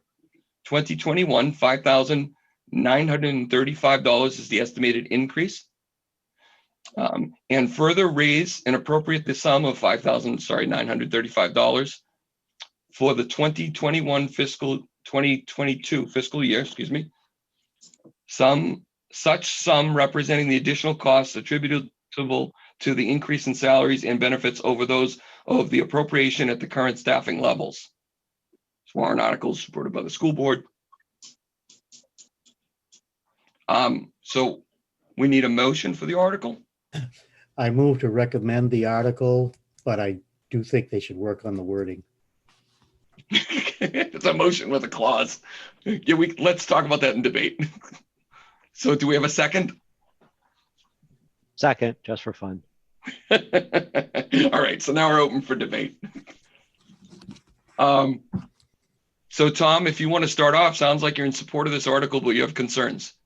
No, I understand it. I understand the article. I do support it 100%. I think that it sounds like there was a fair agreement made with the union. It's just a matter of how to state it in the article so that people are clear on what it is. And I don't want to do the phrasing of the article. That's the school department's job, but I think it's fair. You know, it was a negotiated contract. There's no cost of living raise. It's simply a one step on the current contract. And I think that matches up with our concerns about the present economic situation. So I'd like just a comment on Tom, based on your comments. I believe last year we had some and I don't remember exactly which ones they were, but maybe an article or two where we didn't love the wording, but our jobs obviously, as you said, did not fix their wording. So I think that in our blurb, if we're truly in support of this, then we can just include that in our wording to try and compensate. Doesn't mean we can't recommend they change it, but I don't want to get bogged down in their wording either. Yeah, I would agree with that sentiment that we have an article in front of us to vote to recommend or not recommend, and wording can certainly be one of those reasons for not recommending it. And if they come back and change it, then we can change our recommendation. Sure. So James, I'm sorry, Neil, go ahead. Tom Cloak, could I ask you if you happen to know what the percentage increase is for each step increase? Is it 3, 3.5? For the teacher's trend, I have no idea. No, all I know is that it's the same as it is in the present contract, but that was a couple of years ago at least that we voted on that. Okay. Let me just. The look, I copy of the contract. I can look at the table while you guys are discussing. This is Bill. Okay. Let me just put some information out for folks. If there is no contract, if this article is defeated, the teachers will not get any raise. They won't get an inflation raise. They won't get a step increase. And those teachers who are not on the step, in step because they've been there for over 15 years, will also get no raise. If this contract is approved, the teachers will not get an inflation raise. They'll get a one-step raise, which Bill's going to tell us what the percentage is. And each of the teachers who have been there for a long time and are off the scale, I think it's over 15 years, will receive $1,400. So the true cost of this contract, as the superintendent told us, and she didn't give us the exact numbers, is something like $100,000 or $95,000. That is to say, if this contract is defeated, the school district will save $95,000. And the reason is that in order to prepare this article and come to this lower figure, which I believe was put in order to make it seem to be a reasonable cost, they have placed the benefit from not having those 4 long-serving teachers salaries in this article. So there are 2 issues for me here. Is this a reasonable contract? And is it presented in a way that fairly represents to the voters what they're voting on? I think the answer to the second concern to me is clearly not. This is misleading. It doesn't explain to the voters that they're really spending $100,000 or $95,000, whatever the actual cost is. And to me, that's a sufficient reason for voting this down. As far as the other issue, which is the percentage increase, I'm on Social Security. My increase was 1.1%. Inflation was less than 2%, probably 1.6, 1.7% for last year. I don't know what the step increases are, but if they're anything at 3% or over, the teachers are getting a higher raise than inflation, and they're getting it when others, including me, are getting a much smaller increase. So for those reasons, I can't support this article. And Neil, I just looked at the table. I think off step is not 1,400. I may have misspoke. Check the figures, Jim. Bill, I read that in the contract. It's toward the end. 2,100? No, it's 14. 14. It is 14, huh? Okay, I better not cite any other numbers then off what I was looking at on the table, because I may be looking at a wrong table. It looked like it. Jackie, go ahead if you were there. Go. The raises range between $950 and $1,400. Okay, yeah, I thought it was variable there. So it's about 2.5%, maybe somewhere in that range. Correct. What is each step worth, Jackie? In percentages? It's different because of the step gets inherited the grid gets inherited each year, and they had done some things to try to bring the bottom of the new teacher salary up. So it's not as simple as saying it's 2.5%, but it's about 2.5%. Teachers are getting between $950 and $1,400 in increases. Thank you.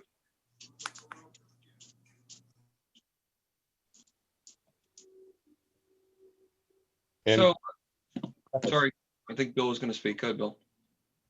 yeah, I was just going to, I might comment on the article. I think the article, and I think in a different year, that this is very fair and reasonable. However, for the voters, it's one of, when you look at the proposed and default budgets on both this and John Stark, they're very close. So the voter really doesn't get he really doesn't get a choice of making much of a difference. In this one, although it says 5,000, we all know, we've had this discussion. If we vote no, it really saves $95,000. And that's one area where the voters can say, I can make a difference. And unfortunately, in this year, if they vote no, the teachers who have presented a very fair proposal would not get any increase. But it's a year when there are many other people who have had decreases in their working hours. And I think that this is a strange year. And I know I'm getting repetitive, but I would have to vote no on this for that reason. So for the committee, is your understanding that if we vote this no, if the taxpayer votes this no, then the teachers go a year without a new contract? And I'm kind of looking for some clarity on, do they get any increases at all? And I think the answer is no, based on what you said, correct?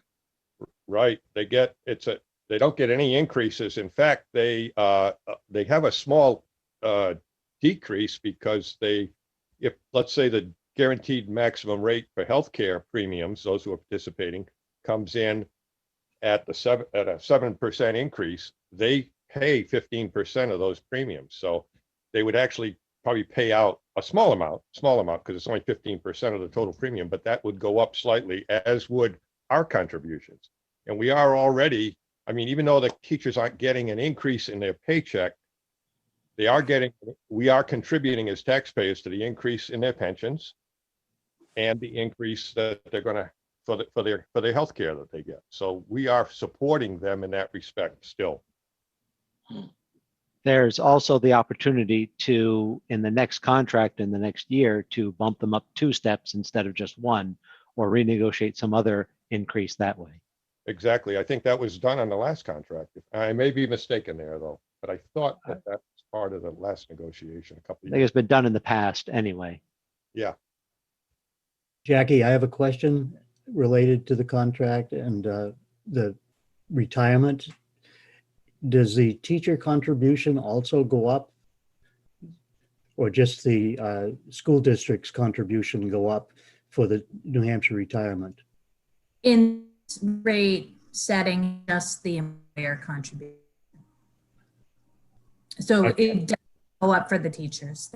It did go up for the teachers? It did not, no. Okay, good. That's kind of ties in with what Bill was saying. But sorry, Tom, but their health insurance contribution went up, correct? Right. Okay. We are. So this gets voted down, they actually get paid less.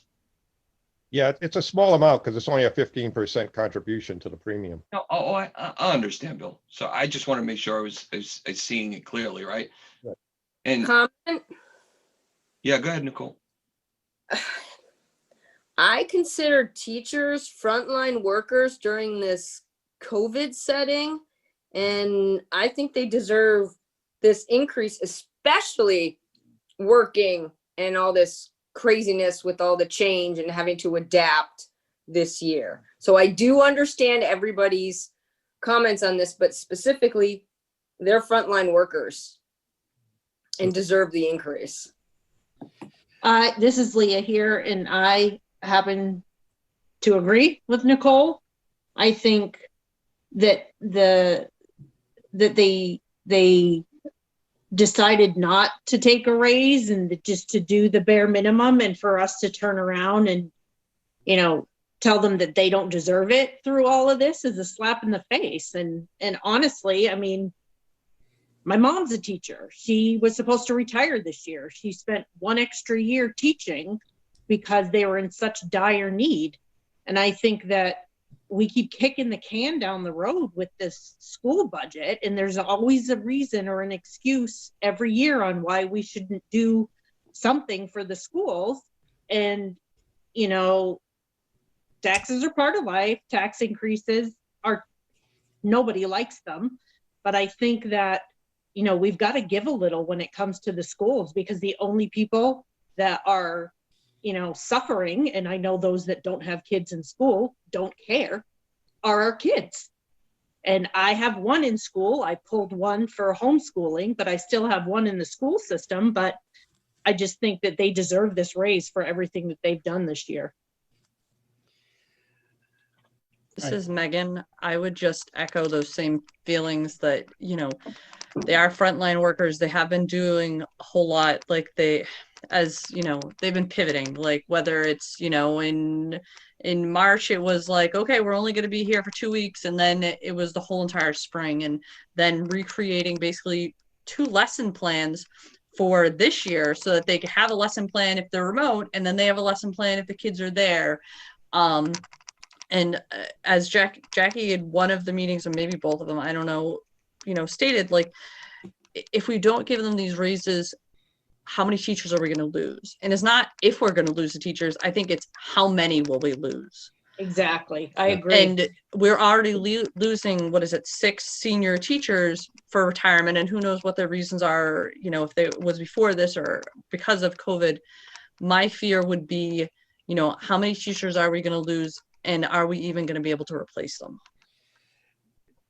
I would like to just echo what Megan said, because if you recall, when we passed the last contract 2 years ago, I believe it was, one of the points that was discussed at length is that where is pretty much a revolving store with a revolving door as far as a certain percentage of their staff. And we don't want to move back to that. You know, I think the stability of the staff in the school is an important factor as far as the quality of the school. So I think for the fairly minimal amount that is in this contract, that we should support it for all the reasons that have been said, but also to hold on to the people that we've got. Well, Yeah. as somebody, Chris? oh, go ahead, Chris. Oh, go ahead. No, Chris, you haven't had the chance to speak, so could you go first? Couple of considerations that we need to make. Governor Sununu gives a little press conference every week, and he said that yes, revenue is down, but in general, business tax has done better than anticipated. And we're moving into a phase where he has great optimism that with the vaccine, by next year, we will have a lot more of our workforce back employed. And when we combine that with the idea that the school is on a July to July calendar, that means that they will get this budget for this July to July of 2022, when hopefully the governor's predictions are correct. And so some of this tax will be reflected not in this year's tax bill, but the one to come from the disbursements. So we can only hope that this COVID unemployment, which really hit the hardest last year, is not going to be a permanent condition. And so for the small differences that this article would make, all the previous speakers' opinions, I think, make a whole lot of sense. We don't want to lose teachers. Does anybody hasn't spoke to this yet that I know some other folks want to make comments or Yeah, I comments? have a question. Yeah, Tammy, go ahead. Jackie, can you tell us if you're still having trouble hiring teachers? I mean, we definitely have trouble, especially in math and science, each year. We're having trouble right now, across the board, but we're also looking, like, we have additional needs right now. And so are trying to hire some tutors, trying to hire substitutes. We are having difficulty getting folks in. But on a normal year, we have a lot of trouble, especially with the math and science areas. School counselors, special educators, those areas. I think that not giving a teacher contract this year would be a shame. I think seeing a decline in the quality of our schools will reduce our property values, and I think that would be bad for everyone. James, I think you were next to have to make a comment or question. Yeah, just a couple of things. One, as a homeschooling family who has homeschooled for years now and even put kids in college that way, I have still, and my family has still supported the school systems historically, because we believe that all children should be educated to the best that can be done. You know, we obviously homeschool ours because we think we can do a better job.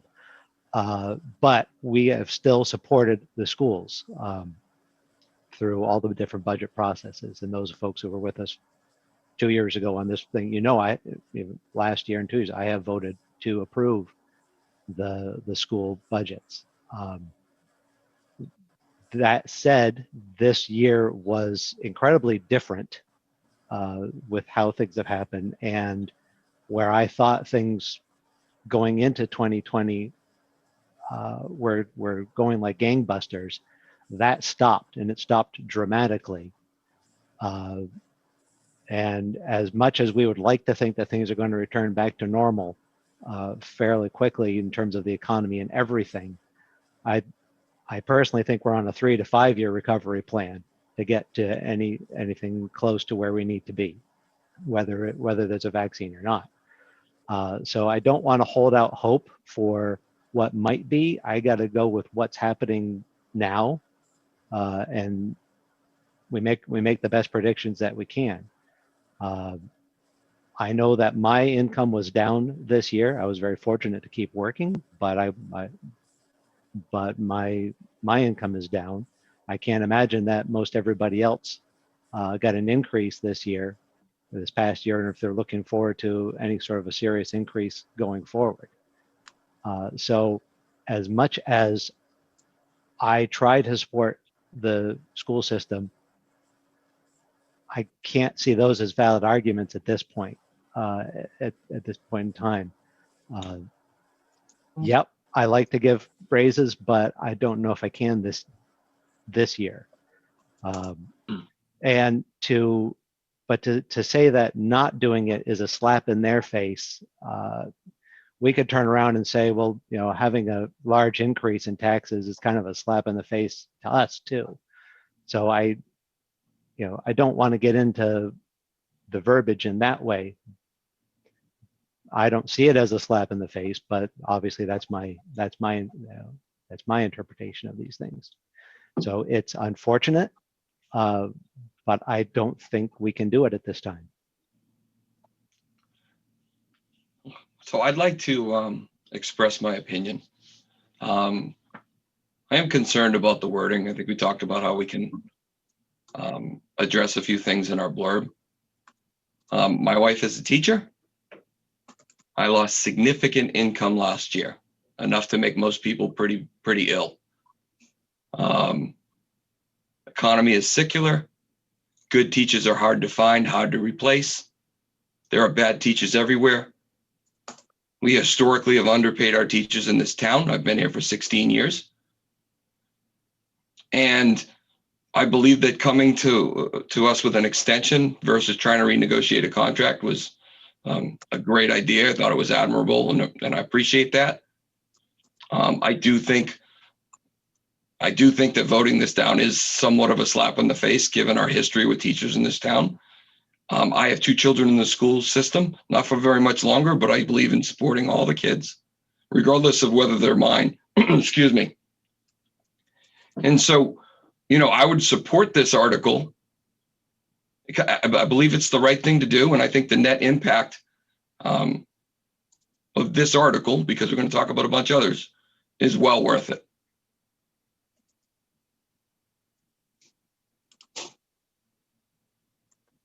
What was the number, the tax impact number, just for Article 4? What document can I find it on? I got a bunch up here. Mm, I'm on mute. So it's 1 cent. But So that, translate point. 1 cent per thousand. So for a $250,000 house, that is. Oh, I just did the math wrong. Sorry. It's $2.50 is what I come up with. Annually. Yes. So we're going to say no for $2. Bill's trying to say something. I'm just saying that now we're into the wording of the article again. You got to remember that if it's voted down, the tax impact is 95,000 saving the other way. Right. Yeah, no, and that, Bill, I appreciate that. I get where you guys are coming from, saying that's an opportunity for savings. Exactly. Let's go around the room. Are there any other comments or questions about this article before we put it to a vote?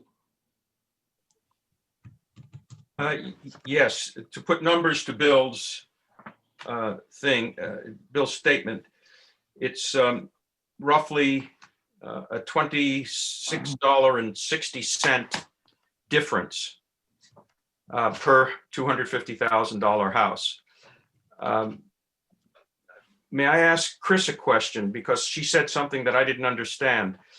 Yep. Chris, are you saying that when it comes to paying the tax bill for the budget for 21-22, the budget we're working on, that our tax bill reflects in 2021 reflects only half of that, and the other half is paid in 2022? If they do monthly disbursements, yes. I think that the entire $16 million is raised in 2021 by the December tax bill. It may be dispersed in another year, but it comes out of the taxpayers' pockets in its entirety in 2021. If somebody wants to correct me on that, please do, but that's my understanding. So it will be, the full burden will be happening during this year, 2021. And to the extent that COVID continues for a good part of this year, and we have the same problems this year that we've had last year, there are going to be a lot of people with fewer hours and a lot of people out of work. And the result is going to be that for a number of people, even though this may be a reasonable thing from the teacher's point of view, from the taxpayer's point of view, it's going to be hurtful. It's going to be, to clarify, you saying it's $26 hurtful per year. Then meaning they would save $26 if this was voted down, Neil? Correct. And Tom, $26 may not be much, and you can make a very powerful argument that those teachers are worth it, but it's $26 here and $26 there. And to quote Everett Dirksen, pretty soon you're talking about real money. Yeah, look, I'm not disagreeing with you. My house is worth more than $250, so the numbers are off. I'm not, believe me, I'm not disagreeing. I just want to make sure that I'm clear on how I'm making my decision. I appreciate that.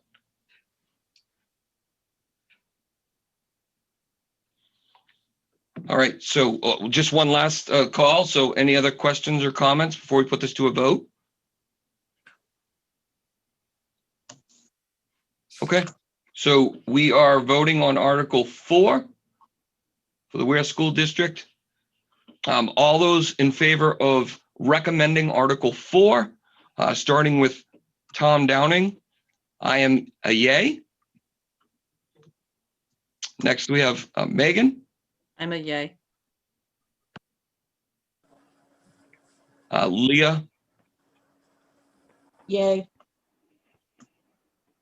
It's funny we're asking her, but she's right. She's the one writing it down. Neil, No. Chris, Yay. Tom, Chloe, Yes. James, No. Dennis, No. Tammy, Yes. Nicole, Yes. Bill. Bill, you might be muted.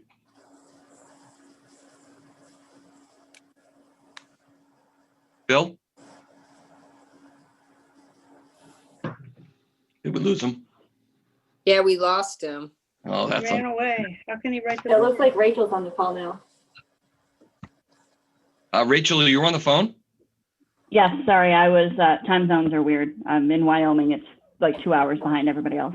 Well, That's some you are, serious you social are distancing. here and your vote counts. So while we're waiting for Bill, are you voting or? yay, I'm nay? voting yay. Okay. And then we'll go back to, I don't know, did Bill come back on? I'm not seeing him. I thought I just saw Bill back There on. he is. Yeah, I bet. Yeah.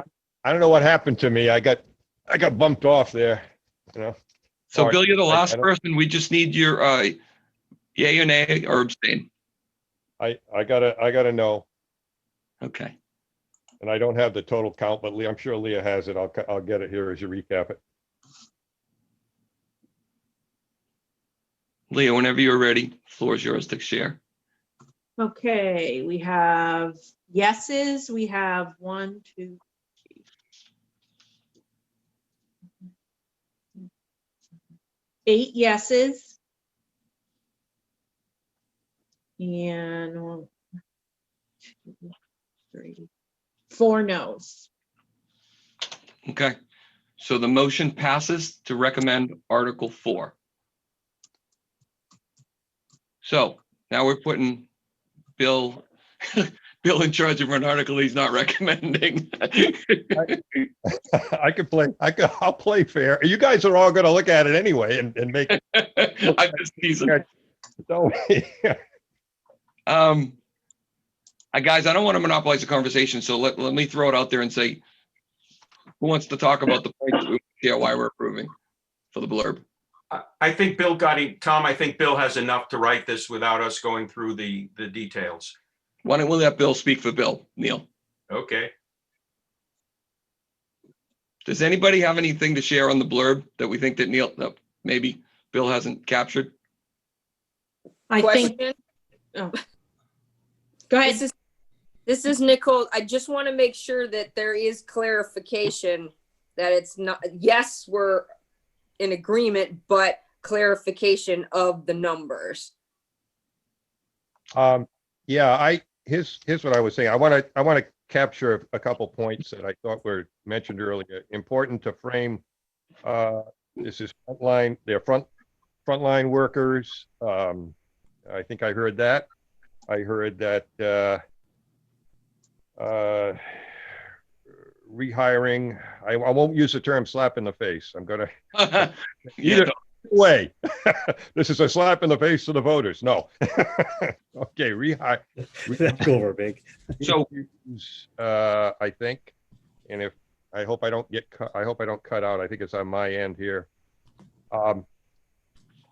Rehiring issues, fair proposal from the teachers without any wage increases other than steps.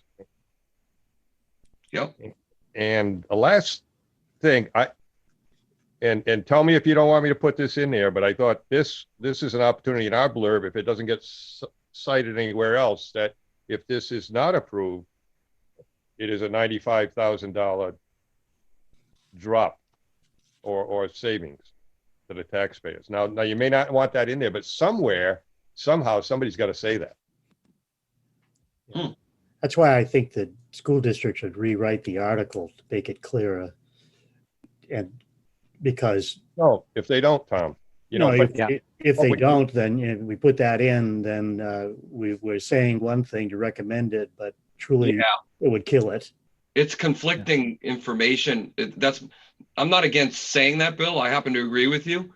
Yeah. Transparency on it's important, but it would definitely be confusing for us to say we recommend, but if you don't, you can save almost 100 grand.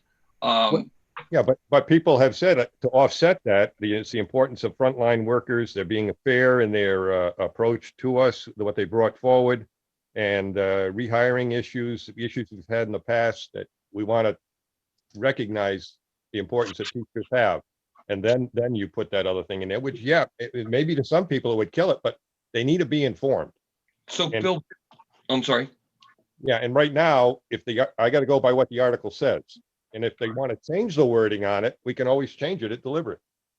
Bill, just to clarify, because we're talking about savings of $95,000, but if I heard this correctly, wait a minute. So 95 is the increases.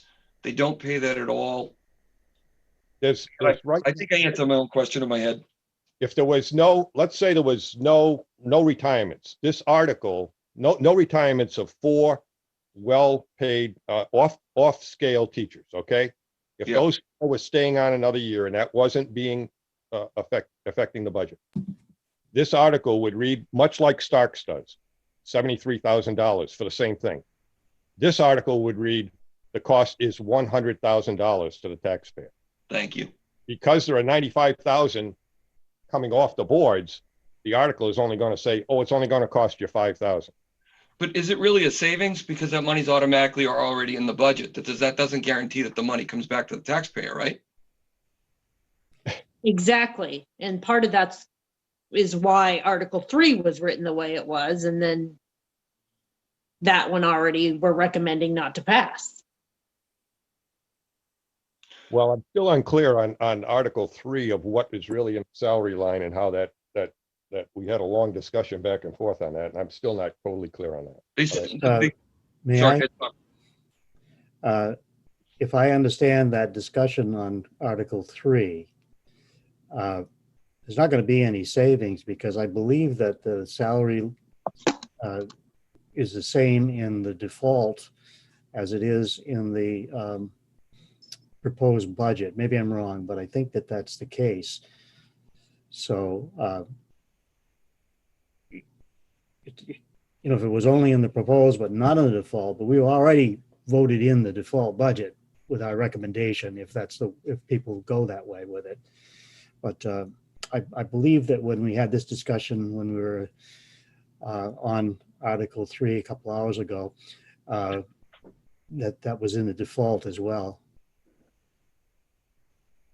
Well, let me just term it this way. It may not be a savings directly to the taxpayer, but there will be $95,000 less spent. Now, what the school district does with that is a different thing, whether they return some of that to the taxpayer. So maybe we ought to say that it's a $95,000 reduction in costs. A reduction in payroll costs. Yeah. I mean, I'd be open to that, Bill. I think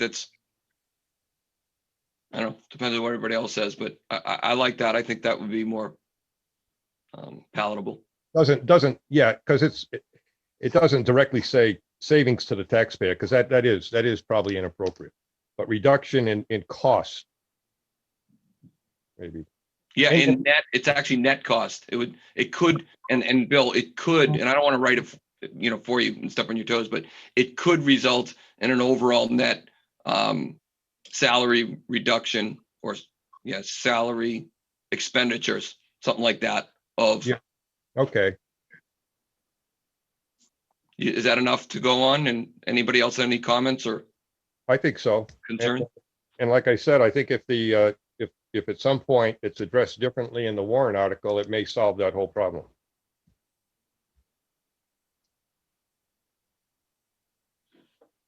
Somebody else mentioned that this is a contract extension and not a brand new contract, and how that was a reasonable, for this year. Do we want to include some verbiage to that extent? I can. Yep. I think Do that's we a know good if this point. is a 1 year or a 2 year extension? 1 year. Thank you.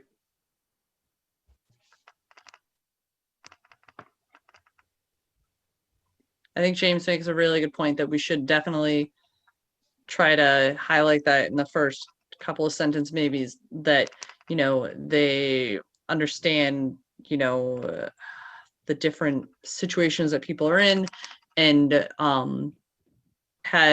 came to the table very agreeable. I forget the words that the school board used. It's almost 9:30. But I think that's very important to put out there in our blurb, is that we, you know, they didn't come and ask for this huge increase. They just said, you know, can we continue on with the contract we agreed on 2 years ago, and just the step increases, because we realize the financial situations that a lot of people may be in.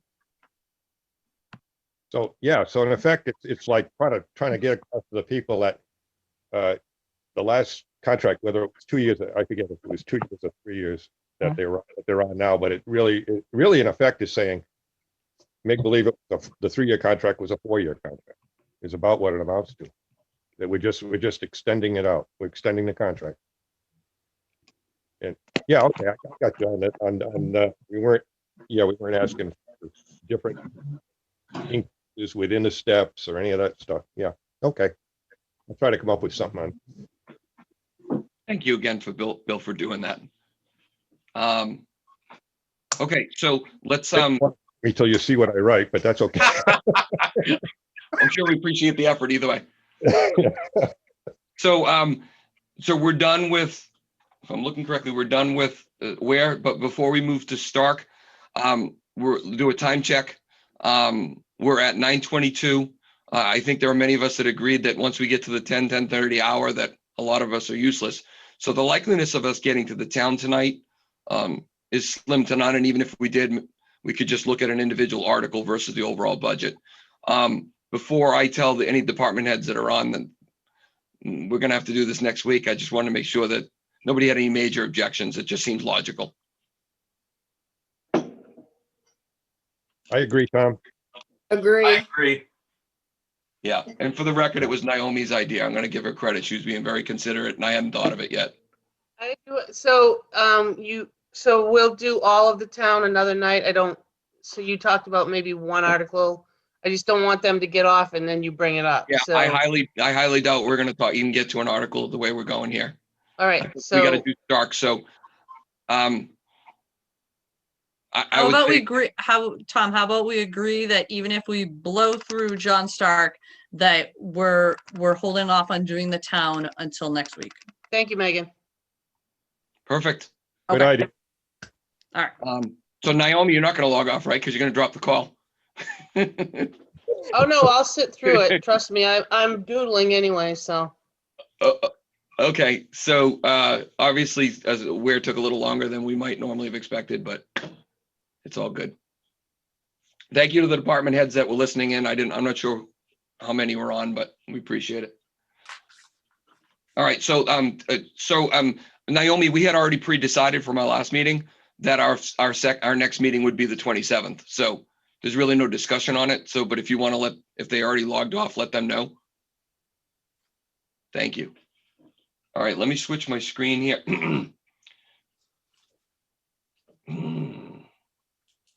I just got to find the other article. Who has Megan, do you have it handy?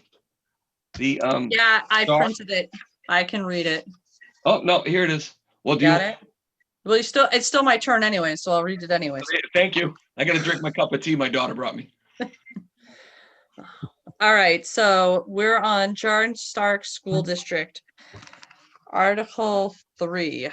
Shall the John Stark School District raise and appropriate as an operating budget, not including appropriations by special warrant articles and other appropriations voted separately, the amount set forth on the budget posted with the warrant or as amended by vote on the first session for the purpose set forth therein, totaling $14,425,926.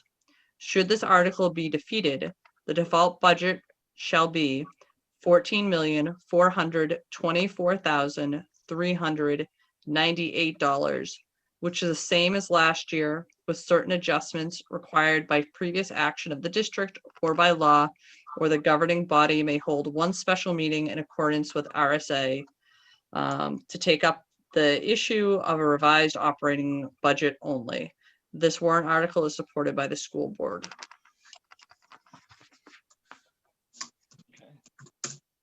Anybody want to make a motion to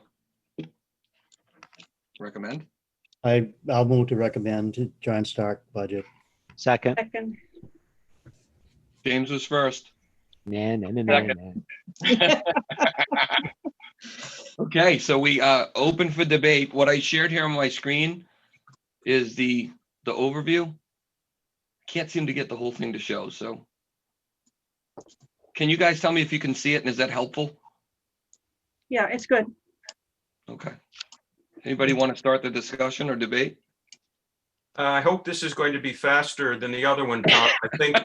I think the Stark budget is, the proposed budget is like $1,000 more than the default budget.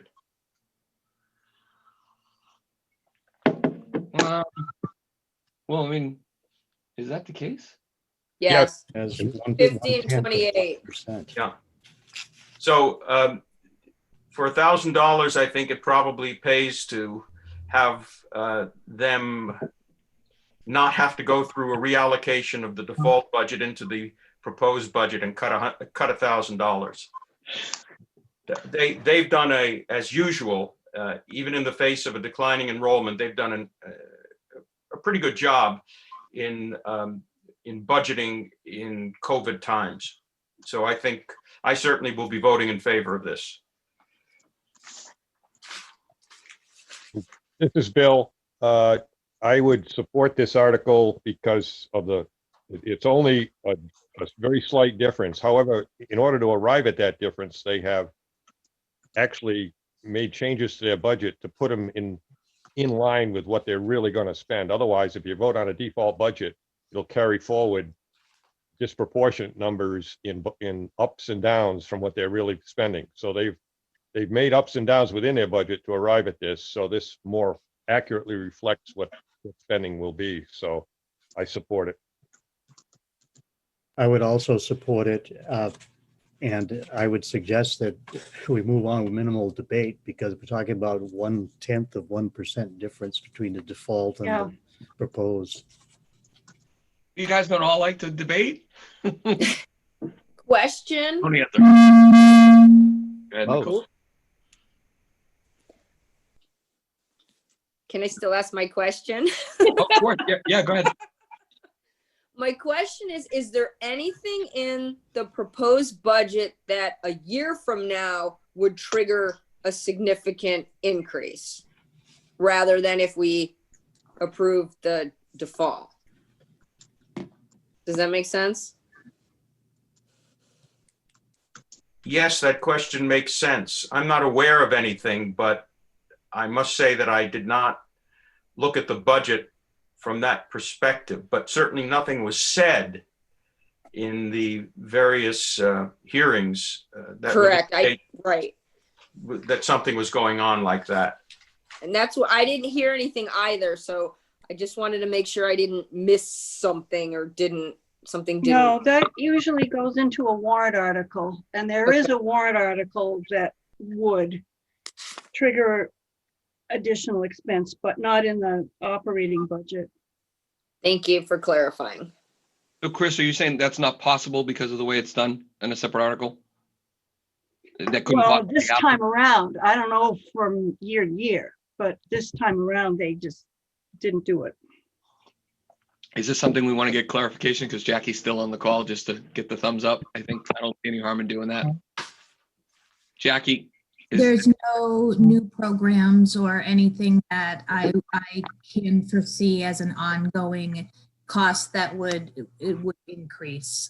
Nothing that we're anticipating. Great. Thank you, Jackie.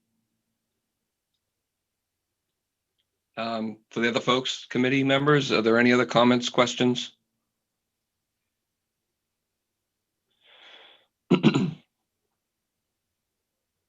Okay, with no other questions, I'm going to go, I don't know where the article is.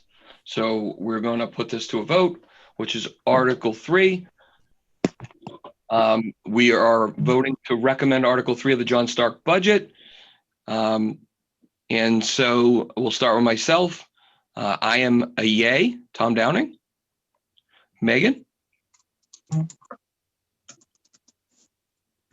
I didn't hear Megan. All I heard was Sorry, I had to get back to my Zoom. I was realizing some of my calculations on my Excel were wrong. I'm a yay. Sorry. Leah, Yay. Neil, Yay. Chris, Yay. Tom, Chloe, Yes. James, I will vote yes on this one. I'm And not I- enthusiastic about it. I can tell. Sorry. Dennis, I'm a yes. Tammy, Yeah. Nicole, Yes. Rachel, Yes. Bill. No, I'm just kidding. Yes. Okay, so the motion passes for Article 3. And it sounds to me like that's either 11 or 12 yays to 0 nays, right? Correct. It's unanimous. 12. What was the number? 1, 2, Because Rachel's here now. 5, 6, 7, Well, 10, 11, 12.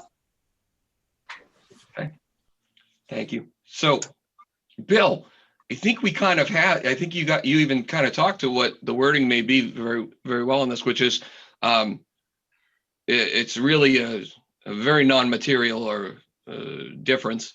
But I like the point that you made about realigning the cost or realigning the funds with the actual costs and agreed. still maintaining an almost flat budget.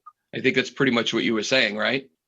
Yes. So the categories match up with the actual spending. That's what they attempted to do when they developed the budget. Some went up, some went down. Supplies line went down by about 20 some thousand, I think. So I mean, Yeah. it makes sense. Yeah, I think I can do that one up. Yeah, this is a unanimous decision. So I think if that says that we're all very much in favor of it. So if anybody has anything else to give Bill, I think now's the time. All right. All right, Bill, is it safe to assume that I don't know that we discussed how are you going to handle the blurbs? You're just going to send them to us prior to the next meeting? I don't have any games to referee tomorrow as of tonight until I check my phone. I have my yellow shirt if it's soccer. Yeah, right. No, my plan is to tomorrow do them up and send them out to everybody in an email, and that way we can have them. You can even give me some suggestions back, things I might have. I don't. Well, should we do that in an email, though? Yeah, Email? I was just thinking. Yeah, yeah, you're right. I want to catch myself there. I'll send something out to everybody, trying to capture what we discuss, and then we can have it ready to make changes at our next official meeting. Yes, I think that would be perfect. Yep. And we'll just pick up as old business because I think it's very easy to get through. Okay. Okay. So let's move on to Article 4. And Megan, I'm up for reading this, I think. So I'm just going to go unless you tell me otherwise. So we're talking about Article 4, John Stark School District. Shall the John Stark School District vote to approve the cost items included in the collective bargaining agreement reached between the John Stark Regional School Board and the John Stark Teachers Association, which calls for the following increases in salaries and benefits at the current staffing levels over those paid in the prior fiscal year, and further raise and appropriate the sum of $74,802 for the 2021 and 2022-2022 fiscal year, such sum representing the additional cost attributable to the increase in salaries and benefits over those of the appropriation at the current staffing levels, supported by the school board, obviously. So I need a motion to recommend. Motion to recommend. James, thank you. Have a Second. Thank you, Tom. The debate is open. What are the numbers? The tax impact numbers of both sides. Yeah, I was gonna ask, is this the kind of wording that we didn't get in the last teacher article? Is this what we wanted? That I think you might be right, Chris. Well, it I don't, seems to be more accurate. they may not have four senior teachers off scale retiring in the high school. That's what makes a difference. Okay, I may be wrong here, but I think that's what we're dealing with here.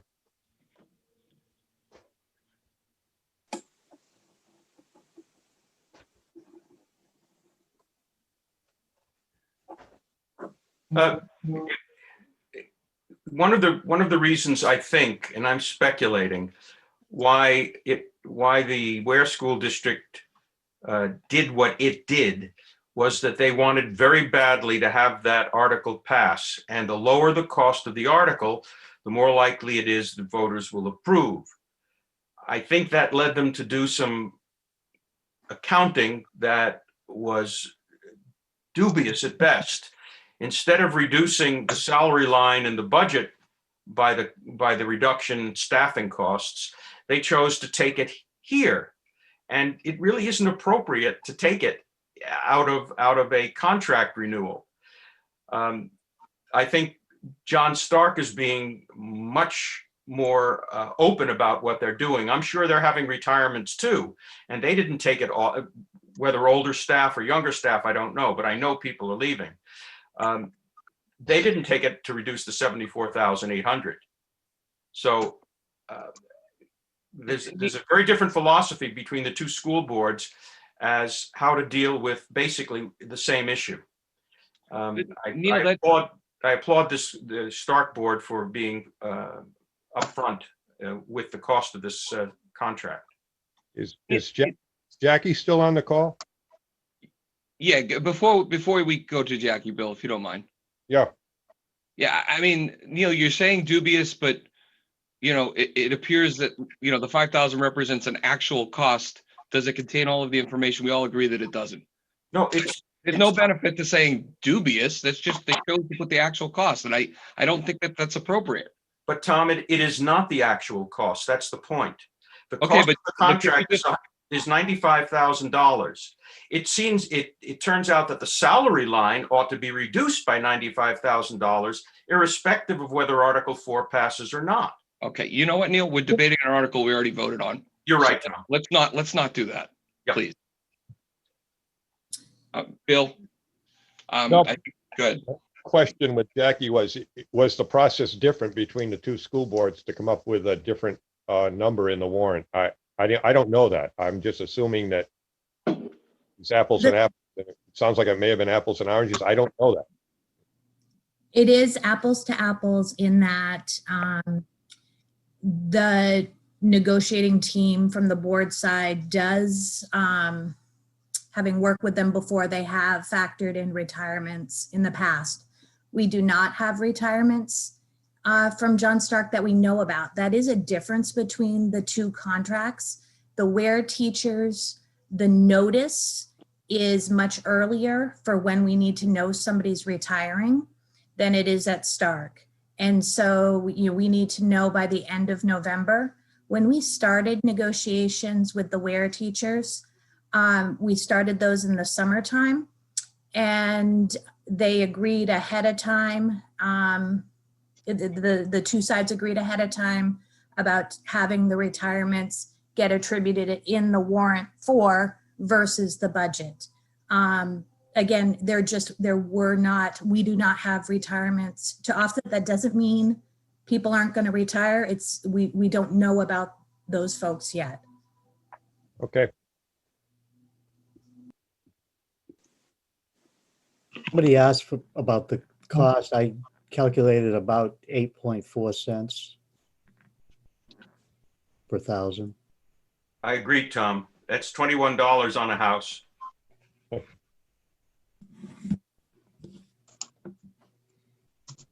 for the public, we'll clarify, and Neil, I'm assuming you're meaning $250,000 house, right? Correct. Yeah, not your house, Tom. Yeah, I wish that I bought a smaller house. For yours, it's $42. Neil, my house, there's no way my house is bigger than yours.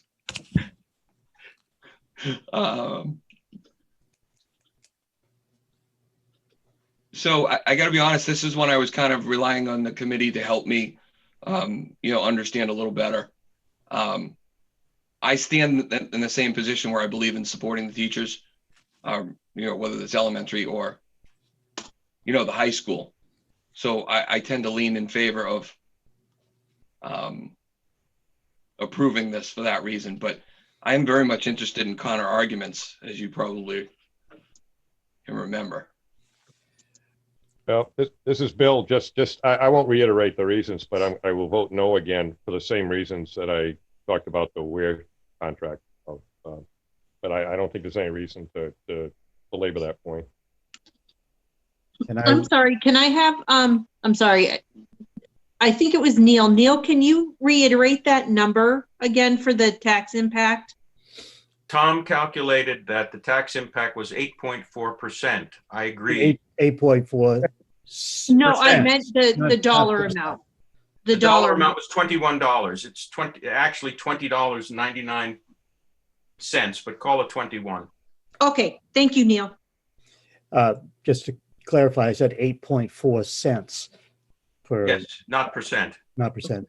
But while I have the floor, I support this article, and basically for the same reasons I said before, and that is I don't want to see us get back into a situation where we're losing teachers again. And at the high school level, there are so many specialties that I think in some ways it's harder to recruit than it is, for example, early elementary. I may be wrong about that comparison, but certainly when you talk about math and science, that's more related to middle school and high school as far as being able to get new teachers. And 2 years ago, again, when we were talking about the contract, that was one of the major reasons for approving it, is to hold on to our staff so we weren't a revolving door. That's all for me. Yep, this is James again. I'm going to probably vote no on this one again. Not super enthusiastic about voting no, but I'm still going to vote no. Again, there's nothing that says they cannot come back in another year and increase their steps too after this.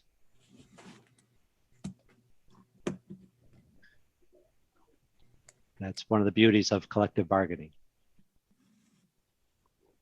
I'm not sure. And so forgive me for being naive on this, but I think it's something I've never understood. If you have a collective bargaining agreement, which includes an agreement for raises or stepped raises, what happens if we don't approve this? Like, it's a collective bargaining agreement is agreement to pay them. It's a contract, right? So what happens if we don't approve this? Does the money have to come out of the bottom line budget? Everything stays frozen. They don't get it just as is, because the contract ended after three years. It was not extended. There's no step increases. There's no pay increases. There's a slight increase in your health contribution, as same old. Oh, okay. So it is exactly, and I misunderstood. Apologies to everybody. So it is exactly the same situation. I believe it. I'm not as familiar with the Stark contract, but I think the same rules apply on an extension. Okay. When Jackie said it was apples to apples, I was only focusing on how the dollar amount was represented and not actually the situation. So, and Jackie shook her head yes. So thank you for that. Are there any other comments from the committee members on this? Okay, so before we go to a vote, sorry, someone just started talking. No?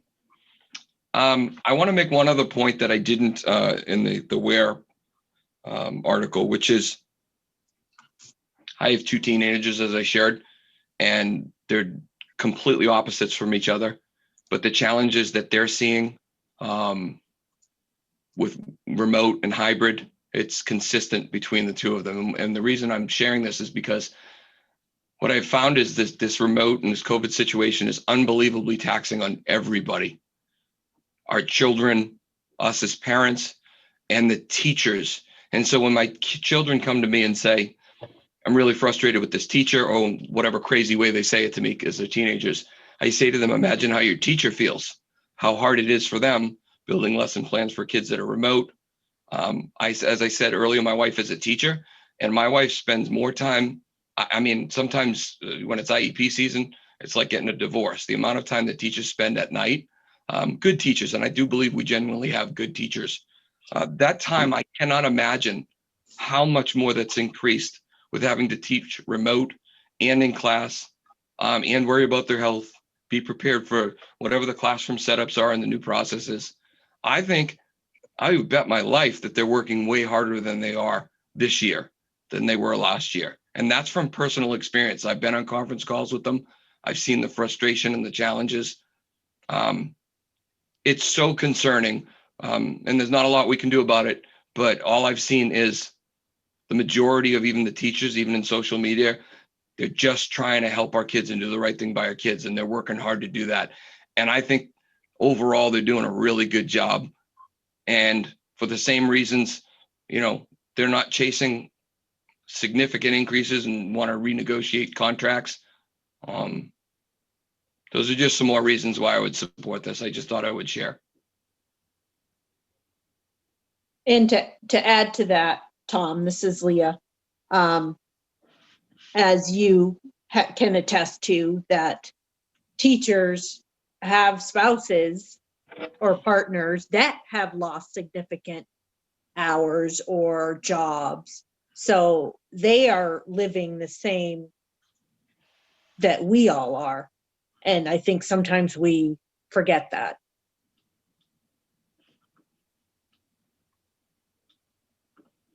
Thank you, Leah. I want to go around one last time before we put this to a vote.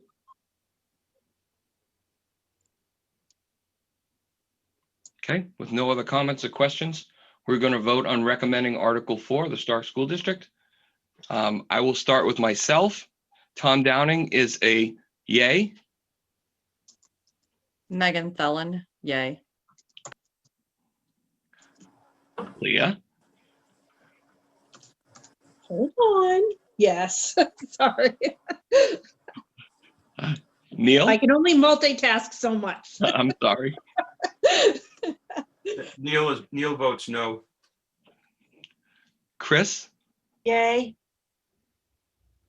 Tom Clow. Yes. James. No. Dennis Aubin. No. Tammy Hagman, sorry. Yes. Nicole. Yes. Rachel. Yes. And Bill. No. Okay. I can't count that in my head, so I'm going to just wait on Leah. 6, 7, 8 yeses and 4 noes. Okay. So we voted to recommend Article 4. The motion passes 8-4. Okay. So, Bill, I think we're kind of in the same situation. I think this is pretty consistent with the last one, right? I mean, does everybody agree with that? So we don't have to go through this again? Absolutely, except I don't have to put a comment in there about the Right. the large difference between what the article says and what the potential impacts are. Because this is right now, because of what Jackie said on, they don't know on pending retirement. So this is more reflective. I don't have to add that here. And the only other thing I could think of putting in there is when Jackie said math and science is usually a critical area, that at the high school level, it's even more critical. So it could have even a higher impact. Yeah, I think that's a great point, Bill. Thank you for that. I agree with Barbie that math is hard. Okay.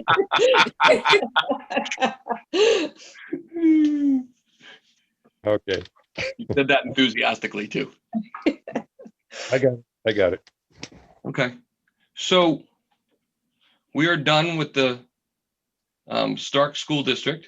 No, One No, more. there's one more article. that Where? does- Yeah, you Yeah. almost missed it. Oh, I'm so sorry. A biggie. It's almost 10 though, right? So, Well, it's not going to take us long to do this. yep. Megan, you want to do this? Or you want me to do it? I can do it. It's fine. It's my turn.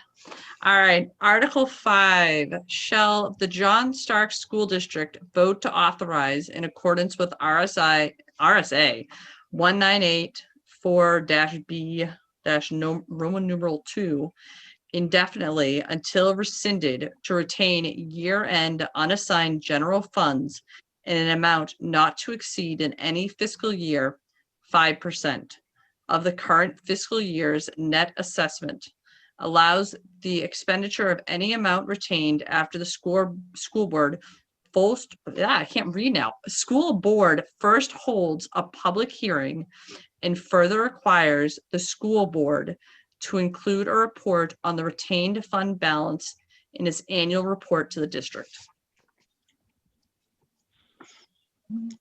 This warrant article is supported by the school board.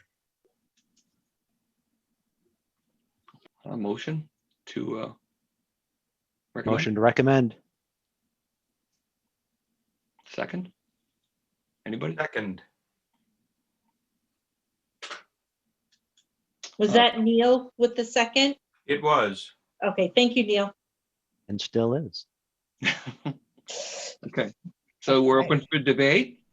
I have Anybody a want to speak to this? question. The indefinitely until rescinded, I didn't know that was legal. I thought it had to be a year-by-year appropriation unless it was a special warrant article that carried into the next year. Maybe it's different for the schools and for town. Do we want to pose a question to Jackie on that, Tom? Whoever can give me an answer, I guess Jackie. Yeah, would let's be the just, best person. I'm open to doing that. She's still with us, which we appreciate. So let's, Jackie, do you understand what Tom's asking and can you help us here? I'll actually field the question, Tom. Oh, thank you, Chris. Forgot you were here. No problem. Sorry, I don't have my camera on tonight. I forgot my laptop in the office. So there's a few different ways that this article can be presented. It can be presented yearly with a certain amount, or it can be voted as a indefinitely until rescinded, which allows the school board to make decisions within that 5%. What this says that it will never have to come back to the voters. It'll only require a public hearing in order to save out that 5% on any given year. Right. So the way that we're presenting this here would be the second option, which was the indefinitely until rescinded.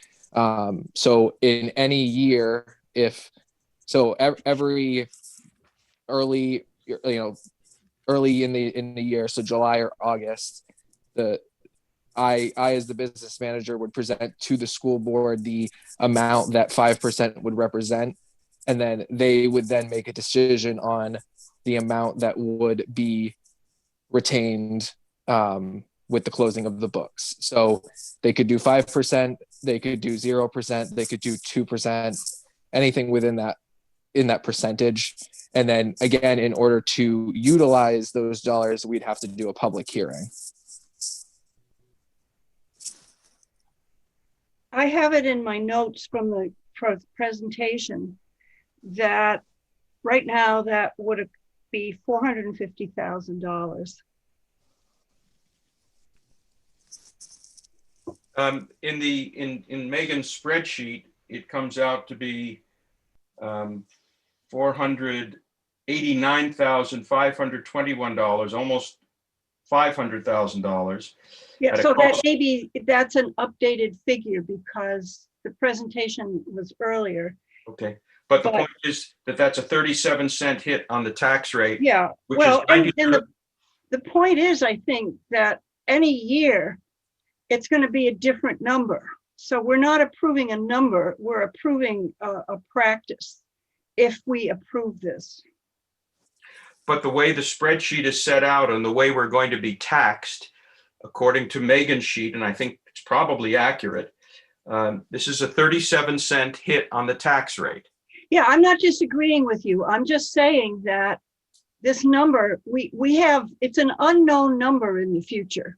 I guess that's all I'm saying. Correct, but for this year, it's 37 cents, $92.50 for Tom, for me, and $184.05 for Tom. And to me, this is the easiest one to eliminate to keep the taxes down. This is a contingency fund. I can't use the word, well, I can't use certain words to describe it, but it's a contingency fund. That's what they're calling it. And there's no specific need for the money at this time. It gives the board an option, as Tom pointed out, in the future to take up to 5%. If they spend all of the money in one year, they can take up to 5% the next year. Giving away the taxpayers' control over money in my view, is a bad idea. In this particular year, it's 37 cents on the tax rate, which I hope we're trying to reduce. And it's a contingency fund. There's no particular need for it. To me, this is an easy do not recommend. My concern is similar in that it's a blanket for future years.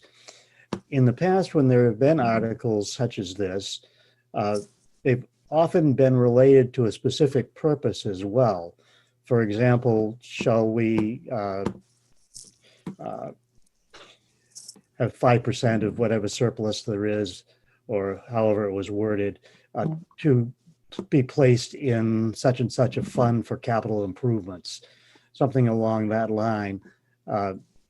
And it was a yearly article. It didn't have the blanket approval for future years, and it was for a specific purpose. So here, for this, to me, this is missing both of those ingredients. It does take away the yearly approval by voters, and it doesn't give any specific purpose as it has in previous articles like this. Oh, go ahead. No, Bill, you're first, please. Yeah, I would echo what Tom said. It was interesting to me that I know when Ware School Board was discussing this issue, it was they actually said that we will not move such a forward in a warrant article in a COVID year like this, because it wouldn't be a good year. It wouldn't look good to the voters to be asking to keep money away from them at the end of the year, less available to potentially return. So in this type of article, from my experience in the past on the board, I think I've got apples and apples, but I know when these previously, they have not been well supported. I just have a quick question, and apologies to the committee, but I didn't get this part of I wasn't able to attend this part of that presentation. So were there any examples given for drivers for this article? Specific examples, or they just said basically it's contingency, like, both Tom and Neil communicated? This was not originally in their budget workshop meetings. It came at the end of their procedures. So it was kind of the last add-on to their budget. And when they finally put together the warrant, they agreed to put this on, but it did not sound like there was anything behind it. And now there may have been in the workshop that I didn't know about, but in the public presentation, no specific need was stated. Thank you, Chris. I agree with Chris on that. I was there too. Okay. The only other thing I would mention, this is Bill again, is I believe there was one-time funding from the state in the last year to support capital improvements, that there was money put in to both John Stark and Ware, and they do have a laundry list of capital improvement projects potentially moving forward, but there are some funds there to draw from already, I think. Is that correct, Jackie or Chris? I thought that fund had to be expended in a certain amount of time. thought that was for the CARES type funding, but not this. No, that, because this fund that they got for capital improvements was not CARES related. It was pre-CARES. Right, but I didn't think it had to be expended, but maybe Chris or Jackie could clarify that. I don't think it It had. did not, it did not have to be expended. We did spend some of that on the John Stark roof last summer. Okay, but there's still money in that fund. There's still money. Oh.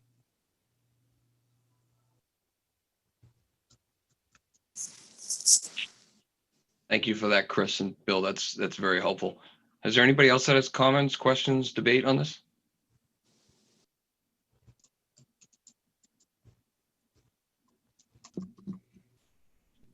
It's Okay. Megan. Megan. I'm in agreement that I'm not thrilled with the wording of indefinitely until rescinded. I don't think that the town would support it, and it's not something that I would even personally support. I think that way they've done it in the past, that they do it year by year, it just gives more control to the taxpayers. So I don't support the article. Thanks, Megan. Anybody else? All right, so I'll just make my comments. Based on the way I read this, I have actually the same exact concerns, especially the indefinitely wording, and really based around the timing and putting money aside at this particular point when we're trying to reduce the tax rate. So I'm going to say I couldn't agree with Neil more than I do at this very moment. And I would not support this. So I think we're ready to go to a vote. So we're voting to recommend Article 5, John Stark School Board. I will start off. Oh, I lost my page. I think I know the order though. I will start as a nay. Megan, nay. Leah, nay. Neil, please. Nay. Chris, Nay. Tom, No, nay. James, Nay. Dennis, Nay. Tammy, No. Nicole, No. Rachel, No. and Bill. No. Okay. The motion to recommend has failed unanimously. Although I really just wanted James to say for fun that he approved it enthusiastically. Okay, so sorry, it's getting late. So now we need to vote to not recommend Article 4. Make a motion to not recommend. Second. Thank you, James, for the procedural mistake I just made. Who was the second? I'm sorry. I seconded it, Tom. Okay, thank you, Tom. Evil Tom. Evil. He's the nice Tom. What are you talking about? All right, so we'll start. So this is, and I'm going to clarify for my own brain because it's after 10, as I said. So we are voting to not recommend this article. So if I am not recommending, for example, I'm going to say yes or yay. Okay, so we'll start with myself, and my vote is yes to not recommend. Megan, yay to not recommend. Leah, yay to not recommend. Chris, I'm sorry, Neil. Neil, yay to not recommend. Chris? Yay to not recommend. Tom Cloak? Yes. Enthusiastic James? Yes. Dennis? Yes. Tammy? Yes. Nicole? Yes. Rachel? Yes. And Bill? Absolutely, yes. All right, enthusiastically. So the motion to not recommend passes, but unanimously, 12 yeas, 0 nays, 0 abstain. I can count that. See that, Leah? Yep. Good job. Yeah, that's a good job. Okay, you want me to tell you what I got bullets here for a blurb? Yeah, I think we all agree, but sure, you probably got it covered. Go have at it. The indefinite until rescinded is not, we'd much rather have it a year by year vote. I may put something in there that the Ware School Board elected not to put this on while Stark did. Nothing specific, no specific project behind the proposal. And that state funding has already been provided to plant seeds in a CIP in the capital improvement funds for both school districts. So there is money already there, and it's better to, especially in a COVID year, to have all potential monies, as much potential money as possible, return to the taxpayers at the end of the year. Bill, I agree with you. I think it's great. Does anybody else have anything? Yeah, somebody brought up that it doesn't give the taxpayers, I don't want to say control of the money, but knowledge of the expenditures in future years.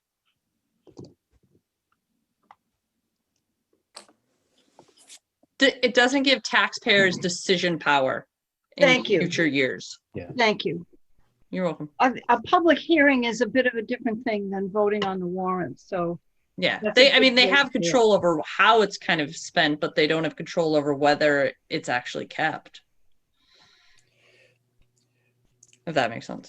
Unless, At public hearings, there isn't a vote taken from the public. Basically, the group listens to the public and makes a decision. It could be in line with what the public said or not, because the decision would be up to the board. So regardless of how many people stood up and said, don't do that, they could still vote to do it. oh, okay, I got it, Tom. Yeah, that's a good point. Board still calls the shot. Yeah. Right. Voters have less control. Got it.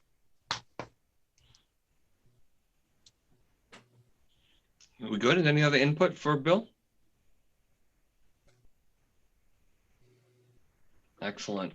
A quick question. It looks like there's I'm just looking at the screen here. Who's the phone call? Is that Tammy or is there someone else on the line that we're not aware of? Because I see Chris and Jackie and Eileen. No, that's me. Okay. I thought it was you, Tammy. I Let didn't me get want, my computer to work. no issue. We didn't know if we needed Leah to note it, who was in attendance, that's all. Okay. So we are, I'm scared to say, we're done with John Stark. I'll say this for the second time. Okay, so we're done with John Stark. Let me get my screen squared away here. All right, so I just want to look to make sure I didn't have what else I had on the besides where articles were. Okay. I'm gonna, because we're obviously not gonna do the town tonight, I'm just gonna skip and ask, is there any other new business that needs to be discussed before we move on to agree on next meeting? Okay, with no other new business, let's move on to next meeting. I know that we all agreed to the 27th as a second article meeting. And we did this last year. How does the committee feel about starting it at 6:30 and maybe we can get it all done in one night? I think we go with, based on people's availability. If everybody can't be available, then let's not. But if they can, I can. Tom, even Hold on, I'll get some background. even if we were to start at 6:30 or 5 and finish that evening, we wouldn't have an opportunity to go over the blurbs that Bill would be writing from that until a subsequent meeting. Yeah, it's a good point. So, but in other words, I agree with you, we should start early, but I don't think that you should I don't think that we'll be able to complete our business on the 27th. We'll have to have one more meeting to review the blurbs. Yeah, I think that's fair. And I think 6:30 gives us an opportunity. Great if we get it all wrapped up and the blurbs go to him earlier and we go to bed earlier, that would be great. But I think Yeah. historically we could run a little long when we're doing these. Tom, my only, because Neil has a very good point. So if everything stays the same, the deliberation sessions start the following week on the 3rd. And if for some reason we don't get through the town, are we going to have enough time? Because when would we then meet to go through the blurbs? Do we have, not to say that I want to have another meeting this week, but do we have another meeting well, we can't do it tomorrow night because the town and all of them meet, but do we have another meeting early next week to start the town and then do the blurbs later in the week? I just don't know how we want to do it to ensure that we get it all done in time. So I'm looking at a calendar and I think it's a great point, Megan. So our deliberative session is the 6th, right? The 6th or the 3rd. I- The town is the 6th. The school start on the 3rd. Thank you. Sorry, I was talking apples. You were talking oranges. It's fine. So we basically need to have our blurbs done, but they also have to be done ahead of time because they have to be mailed before. No, they don't have to be mailed. They have to be printed so that they can be handed out. Excuse me. We mail them for the town vote, but to the deliberation sessions, they hand them out to the people who come. Okay, so let's take the opportunity to ask Naomi. Naomi, what's our backstop on that to get them printed? Well, I've always, Matt sent them over to me before, and I've always graciously done them for you. And I don't have a problem doing that. Oh crap, I didn't know that. I didn't know you were doing this as a courtesy. Thank you. Yeah, well, I mean, there's no money, so it's just some paper. But typically, that's what Matt did last year, and then I made it in different colors, and then somebody came and got the box to go to both deliberative sessions, and then I brought ours over, and that morning we just put them on the table with the warrants and stuff. So But when yeah, if I need to so, be, I don't know if if we stay on schedule, somebody would have to get them to me so I could print them, so that you could have them for your first deliberative session. well, what I'm looking for you is what is a reasonable, very worst case, and we'll plan for more time, obviously, but to get them to you in order for you to provide them for the first deliberative session, which is on the 3rd. No, I can midnight of have the them. 2nd. I can print the 3rd. Okay. It's not a big deal. It's just Alright. somebody would have to snag them from me. I think James just corrected me, so I'm gonna No, let him. I was making a snarky remark. We can get them to her by midnight on the 2nd. I take am noontime surprised. noontime on the 3rd will work, James. And I can always pick them up. Okay. Looking at the town warrant, it's considerably shorter than it has been on some previous years. And a good number of the warrant articles are the things that we see repeated. Whoops. I can hear. Whoops. We can still hear you.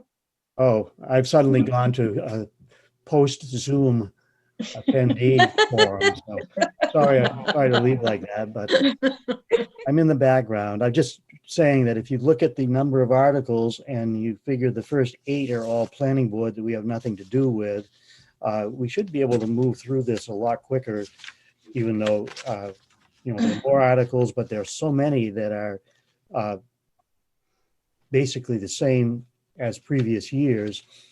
And so even creating the blurbs for them or for the mailer should be a much easier task because they're repeats. You can get the wording right off previous mailers for Yeah. most of the things here. Yeah, I think the blurb meeting is a very short one. I mean, I can't imagine, even if we get in an argument about something, it's more than an hour and a half. You know what I mean? Yeah, but if we bring, what I'm saying is to bring the previous mailer along with us, even though I didn't recommend this to begin with, we might be able to do most of the blurbs right there on these because they're so familiar to us from previous years. My concern, Tom, is, and I think what Bill, and being fair to Bill here, is that some people are really good, Johnny on the spot. Matt was one of them. I am not one of those people. So I feel for Bill. I wouldn't want to necessarily put that on him. And so if we want to try and do it, that's fine. But Matt, we were really used to Matt. That guy was a machine. And I want to be realistic here, if you know what I mean. Yeah, I'm still here. It's really weird because I'm looking at this screen that only says Zoom on it. Everybody You is look great. You're disappeared. getting closer to the screen. Yeah, well, good. You guys look better than you did before. Just kidding. Oh, okay. Back to the point. Okay. We're just trying We're to figure losing out. it, people. We're losing it. Yeah, we're losing it. Listen, so back on track. We need to get the blurbs done by, realistically, to be fair to Naomi, we should have them done by the 29th, which is the Friday, I think. I think we should shoot for that for the goal. So if we make that as a goal and we're planning to meet on the 27th, do we make the 28th or the 29th a contingency, that hour and a half meeting or whatever we need to get it done? I don't know that we have a choice. We did that last year. I know I'm not part of your group, but I do run your Zoom and I'm not available the 29th. I have a Zoom account, a corporate Zoom account where I'm able to record meetings. So if you wanted to do that on Friday nights. Could we do it on Tuesday? Which Tuesday, James? The Tuesday that would be before our meeting. So that would be the 26th. Are you saying 26th or 27th? Yeah, I didn't know if you were joking or not, but yeah, so Wednesday's the 27th, we're meeting. So what you're saying is meet on Tuesday and Wednesday? Yes. That would be my preference as well. Would the department here. head be able to do that? I think so. We're meeting Monday night. So yeah, I mean, Tuesday night, I'm sure we could do Tuesday and Wednesday. Tuesday with Wednesday backup. I would prefer Tuesday, just because I'm flying out of Wyoming on Wednesday, and I'm leaving at like 3:30 your time, and I'm not going to land in Boston until midnight, and I cannot guarantee that I can be here on the Wednesday, but I can definitely be here Tuesday. So thank you. So let's do this. Is there anybody on the committee that Tuesday is not an option for you? Because I think that's a deal breaker and not necessarily fair. What time? I'm open. I mean, I think it's 6:30 or 7. I mean, half an hour doesn't make a difference in my world, but I think it makes a difference on what we can get done before our minds turn to mush. Are there any objections to starting at 6:30 on the 26th and 27 being the blurb day? Hopefully just the blurb day or overflow what we don't get done. Okay. 6:30. I'm sorry, Tammy? I said I'm good with 6:30. Okay. All right, let's do that. So Naomi, back to the point, you can support the Tuesday, or do we need to use our account to do that? Nope, I can do Tuesday. Nope, that means I have Monday, Tuesday, Wednesday, Thursday, but that's okay. Oh, Sorry. Yeah. Someone's got to bring you coffee or something else like that. Yeah. I think we'd have to do it with Naomi's account anyways, because isn't this open to the public? No. Right, it's open to the public, but it's being recorded and then goes on YouTube. Right, so it's not live open to the public, Tom, on the cable channel. Naomi, will we have enough time to meet on Tuesday and still meet the notice requirements? I'm just gonna post, I'm posting both times at one notice. And that works? We have enough? Yeah, what I'll do is I'll post your meeting the 26th and if needed, the 27th, and I can make it at the same posting and you've met your 24-hour requirement. Thank you. Welcome. Yeah, thanks, Neil. That's actually a really good point. Okay, so we're gonna keep the meeting for the 26th and tentatively the meeting for the well, we are gonna need the meeting for the 27th anyways to go over the town blurbs, correct? Yes. Okay, I just want to make sure we're on the same page. Are both gonna be 6:30, Tom? I don't know that we need to do 6:30 because we're intending for it to be the blurbs, or if we just had to table something on an overflow. Okay, but I have to put a time if you're gonna have an overflow Yeah, meeting. I'm sorry, I was kind of throwing it out there. Does Oh, anybody disagree with me about it being 7? For the Wednesday? 27th? Yeah. That's fine. Just clarify for me, 7 both days or 6:30 and then 7? 6:30 then 7, but if you think it's more too confusing, I could go with. I've got it written down now, so I can handle it. Okay. Yeah. I just don't think that it's going to be, Tom, to your point, it's going to be a long meeting on Wednesday. We were only doing 6:30 to accommodate the workload to get through the articles on that day one. That was my thought. So on the 27th, we'll do all three blurbs. The Yeah, two we'll do. schools and the town. Yeah, well, actually, no. What we would do is on the 26th, we would start with approving Bill's blurbs because that's old business and we want to move Okay. on from it. And then we would go straight into town budget and articles. And then we would do the same. We would communicate the bullets with Bill. And then we would, we would have to get into writing them, or Bill would have to write them on Wednesday. And then we work with them to settle them on Wednesday night meeting at 7 o'clock. I mean, I can do Ju- that. Just one comment. We've been very accommodating to the department heads and everything, not to sit through stuff that they don't need to sit through.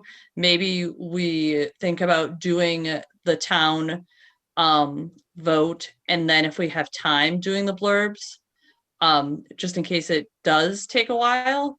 And in the past, like, I do remember a couple times, I don't know if last year or the year before, where the blurbs did take a while. I'm just trying to think about so that, the town department heads don't have to be on for us, going back and forth about how to phrase something. yeah, let's do that. That's consistent with what we were trying to be, which was considerate for them. I'll make sure I account for it in the agenda. Tom, it's Leah. I wanted to clarify that we have no old business for this meeting, Meeting today or next meeting? for today. No, there was no old business. Okay. We don't have any, so the right to know request is all closed Well, out? the last action's on you and I, so there's really nothing to discuss. Okay, Sorry, I did consider that, but no, I just said that nobody else needs to be involved and have debate. There's nothing left to debate. okay. Thank you. You're welcome. Okay, so Wait, question. yeah, Actually, procedural question. On the deliberative sessions that are, we'll see what happens tomorrow, but assuming they're all going to be in person, and are we required, our group, to be there in person? Or if we choose not to, what are the ramifications? yeah. So I'm gonna give you my perception because I've already given this some thought. I'm going regardless because I was at the town meeting the other night and it was so spread apart. I mean, it was crazy. There was so much room. So I will be there regardless. For anybody that's comfortable being there, I think, and I was going to talk about this when we get to the end of the articles, but I'm assuming between Meg and myself, or even Leah, if she goes, we can read the articles. If it's just me, it's perfectly fine. Now, my understanding, and I'm going to look to Tom and Neil and Bill on this, is past practice was we prefer that all of the finance committee attend. However, we're in COVID times, and if you're truly not comfortable, I don't feel like I can tell you you have to be there. And as far as ramifications, I think we're a self-governing body. So Tom Clow, Neil, Bill, maybe confirm my thoughts here. Yeah, I'll be there. I think you need to post that as a meeting of the committee. You may not get a quorum, but if you do have a quorum, you may be able to act. Occasionally, the committee has had to react to some amendment that was on the floor or make some or felt it wanted to make some comment. You certainly can do that as an individual, but the committee, if the quorum is not present, you wouldn't be able to represent that as the committee's opinion. There have been many times when there was not a quorum of finance committee members at a particular deliberative session. So Neil, I want to make sure that I understand what you just expressed. Thank you for that. Are you saying that if we don't have a quorum and a question comes up about the way that we voted, I cannot go up and give a description or a recollection of how we discussed it because the quorum isn't in the audience? No. I'm only saying that we cannot vote or act to take a specific action, such as what does the finance committee think about, if the selectmen say, if we were to do this, what does the finance committee think about this? You couldn't answer that question. But you certainly can explain without a quorum, what it is we've done and why we did it.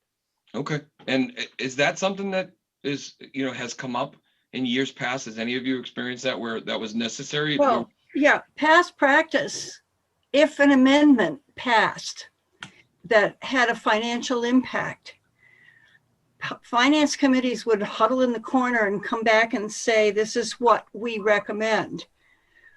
But what Neil is saying is that there has to be a quorum in order for that kind of recommendation to take place in real time.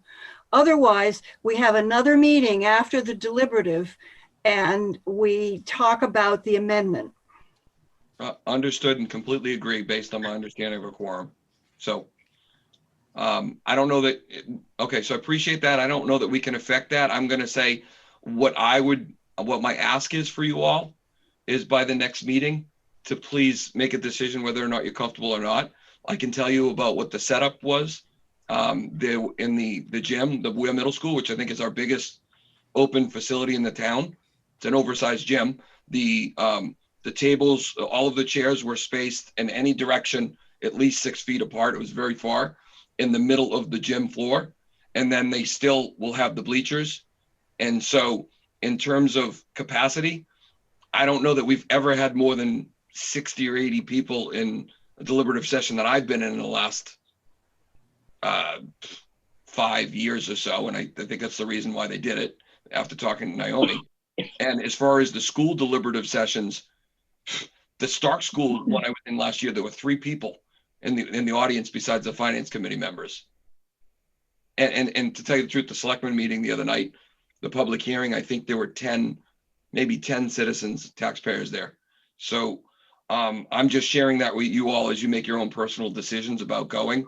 There is significant spacing from what I saw there. One thing or 2 things to keep in mind. If I don't go, I lose my vote. And on what? And if I lose my vote, something that we've discussed thoroughly and vetted may be changed on the floor that day. So as a citizen, that's a reason to attend the deliberative. The other thing is, and this is something that I think they're going to discuss tomorrow night, masking requirements. There's a large contingency in this town that will not wear a mask. And that's a factor for people. Yeah, but Chris, they won't be allowed in the building because there's a governor's mandate. It's different than choice. They now can't come in. Well, that I saw the sign on the door, but I think the question is whether that will actually be enforced. Well, It was at the town meeting. It was at the town meeting. Were there people that tried to enter without a mask? There was a gentleman sitting, and one of the selectmen went up to him and told him to put the mask on and explained to him that there was a mask mandate and that it was clearly posted on the outside of the building. And he did comply. I just want to, Tom, a point of order. It's Eileen. Yeah, Eileen, yes. We're waiting for some guidance documents from the Attorney General and the Secretary of State to clarify that.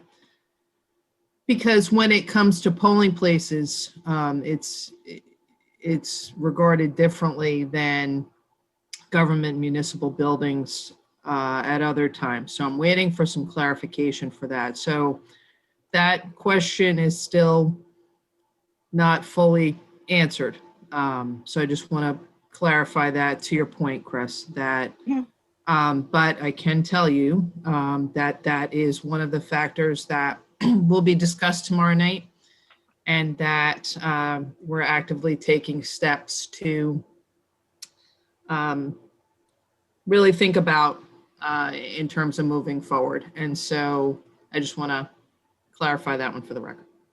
So Eileen, thank you. But so what you're saying is effectively the deliberative session is the same as a polling station? It's 2 parts of voting.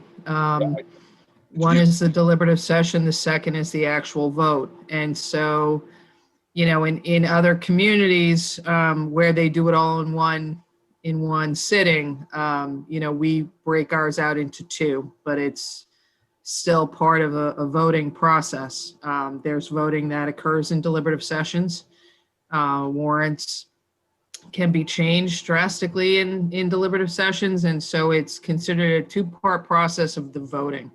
And so we're waiting for some more clarification from the Attorney General and the Secretary of State regarding masking mandates and how they apply. Because, for example, at the last, if y'all remember the last few votes over the course of 2020, during these COVID times, there was a non-masked opportunity for voting and a masked opportunity for voting based on guidance that came from the Secretary of State and the Attorney General. So that's still pending. And so we're still working on it. Thank you. I'm going to revise my request based on Eileen's input, which is if we get guidance or from Eileen on what the decision is prior to our next meeting on the 26th, if you could be prepared to let us know what your decision is on attending. I think it would be ideal. I'm not going to yell at anybody if you don't, but I think it would be a good idea to do that. If we don't get guidance by then we'll just play it by ear. I just would like to have an idea in advance who will be there and then talk about reading articles and things like that. And what Can I is just, the date of that again? I'm sorry.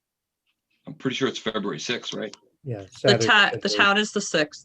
Yeah. Oh. Can I just because I know that some people may be concerned about going because there may be people who are unmasked. I mean, we've had everything on Zoom. Maybe we could come up with a way that I'm assuming that they're going to be broadcasting everything like they did with the public hearing, that they had, you can be in person or they're broadcasting it. And when these votes come up, you know, in my experience, they take a while because they have to be anonymous. Is that maybe there's some way that those people who aren't in attendance, that we could get them on a Zoom or, you know, a FaceTime or something like that so that they could take part in the vote. So this is, Megan, it's a really good point, but I think this is one where we want to ask Eileen, because I'm pretty sure the rules are that we have to give them a certain amount of time to come and vote. And it might just be, there's an outside, the ability to come and cast your vote outside. It might simplify things versus trying to collect votes on a webinar or Okay. I was just trying to, you know, pivot. Yeah, no, I like your point, but I just don't know that that's realistic. And I was just going off the way I've seen it done before. Eileen, can you confirm for me that that's the way it normally works, is a certain amount of time and then they come down to the gym? So as warrant articles are debated, you know that they're going to be going to a vote as they're going through the debate process. We don't, you know, announce you've got 4 minutes to make it to the Ware Middle School gym, so on and so forth. It had been proposed, I don't know, I think it was Megan who asked, it had been proposed if we could do voting in a remote process using Zoom to support the deliberative session. That's not legal. Voting has to happen in the room. There are secret ballots that sometimes happen. And so the way that we do our voting, people have to be in person to vote. And so I think what Megan might be referring to is the Finance Committee being able to use Zoom as their platform to deliberate and then provide a response to a proposed question from the town about whether or not the Finance Committee could support something or not support something. I actually don't know the answer to that. I don't know if that would be deemed appropriate or legal, or I really don't know. I'll make a note to ask. I'm gonna obviously see Laura tomorrow night, and I can make a note. Naomi, if you wanna remind me if I don't bring it up, if they could engage in that process remotely, if they were asked a question. Eileen, can I add a point to that? Sure. The earlier feedback I got from both Neil and I think Chris was that in years past they huddled in the corner, but doesn't that constitute a meeting that isn't open to the public? So even if we were able to have, let's say I call a meeting to the side to re-debate something, that still should be a public meeting and should be transparent. And I don't see a way that that can happen. That's accurate. Maybe that's why they stopped. You know, the hard part with all of this, and when I trust me when I tell you that I've been living and breathing it since COVID began, is that we're in territory that we've never really been in before, in trying to make sure that we do things by the book, and the book hasn't shifted much, because, you know, when you put 400 people in a room or put 400 people in a place and try to get a decision, it's difficult. And there are so many nuances with this. Our legislature is having difficulty meeting. So they're having difficulty meeting, and so they can't really provide us many answers right now. Okay. So we're doing the best we can to make the safest decision possible. And we're working through the process with all the moving parts and groups of people that are involved. So I have a tendency to want to try to keep it simple, because the more we complicate it, I think the further we get away from the spirit of the way that this is intended to be. So for the moment, I'm going to encourage you to just see if we can work through how we're going to do this first before you start speculating on how you're going to do that, because this may look very different. It may look the same. I don't yet know, and I won't know until after tomorrow night. Thank you. Haven't we, as a committee in the past, usually had a meeting after the deliberative session if there were changes made to the warrant at the deliberative session? I mean, I think that huddling in the corner was, I haven't seen too much of that in the last couple of years. I haven't seen any of it in the last couple of years. No, we didn't do it in the last couple of years because we also used that follow-up meeting to perfect the blurb. Mm-hmm. There's going to be changes in the blurb if there's changes in the warrant. So we need to meet. Yeah, so I think I can simplify this. Based on me just talking it through, I wouldn't call a meeting because I don't have the ability to make it public. I wouldn't call a meeting during the deliberative session. I would not be in favor of that at all. After giving it thought, because we can't make it public. We can't go huddle in the corner, turn on a web meeting. Then there'll be people that would be remote. I just don't see any way that it's realistic. To Eileen's point, let's simplify it. I wouldn't call a meeting, although you may have done it in the past. It would have to be a separate meeting, as Tom's talking about. If I can talk to Megan's point, there is a way to do what you want to do for the full meeting, Megan. If an individual gets 5 signatures, the individual can require the moderator to conduct a secret ballot. The moderator can state publicly that the ballot will be open for X minutes, which would give, let's say it's 30 minutes, which would give time for people at home to pop into their cars, come to the school and vote. Awkward, but it can be done. Yeah, but Neil, we're off. You're talking about the earlier misperception I had, but I think Megan was talking about our committee. I was just talking about your committee. I wasn't talking about the town vote. I'm not arguing with them on how they're going to do whatever they're going to do. I was talking about our finance committee. I'm sorry. And I think that, no, you're fine. I think that, misunderstood you. no, and I may not be clarifying it correctly because it's 10:30 at night, and as everybody saw, I yawned. I agree with Tom that I think that we just decide that we're not going to hold a meeting. And even last year, when there was no changes of the deliberation session, we had a meeting afterwards to go over the blurbs to ensure there was nothing we wanted to change. Okay. Yeah, we can hold our deliberative session in the highway garage with all the doors open. How's that? All right. I think we're at that time, folks, or way past it. So we actually have just exceeded our maximum meeting time. I think the latest one I've ever been in was 10:35. So it's 10:39. I'm going to close this meeting and look forward to seeing you all on the 26th. Thank you. Bye.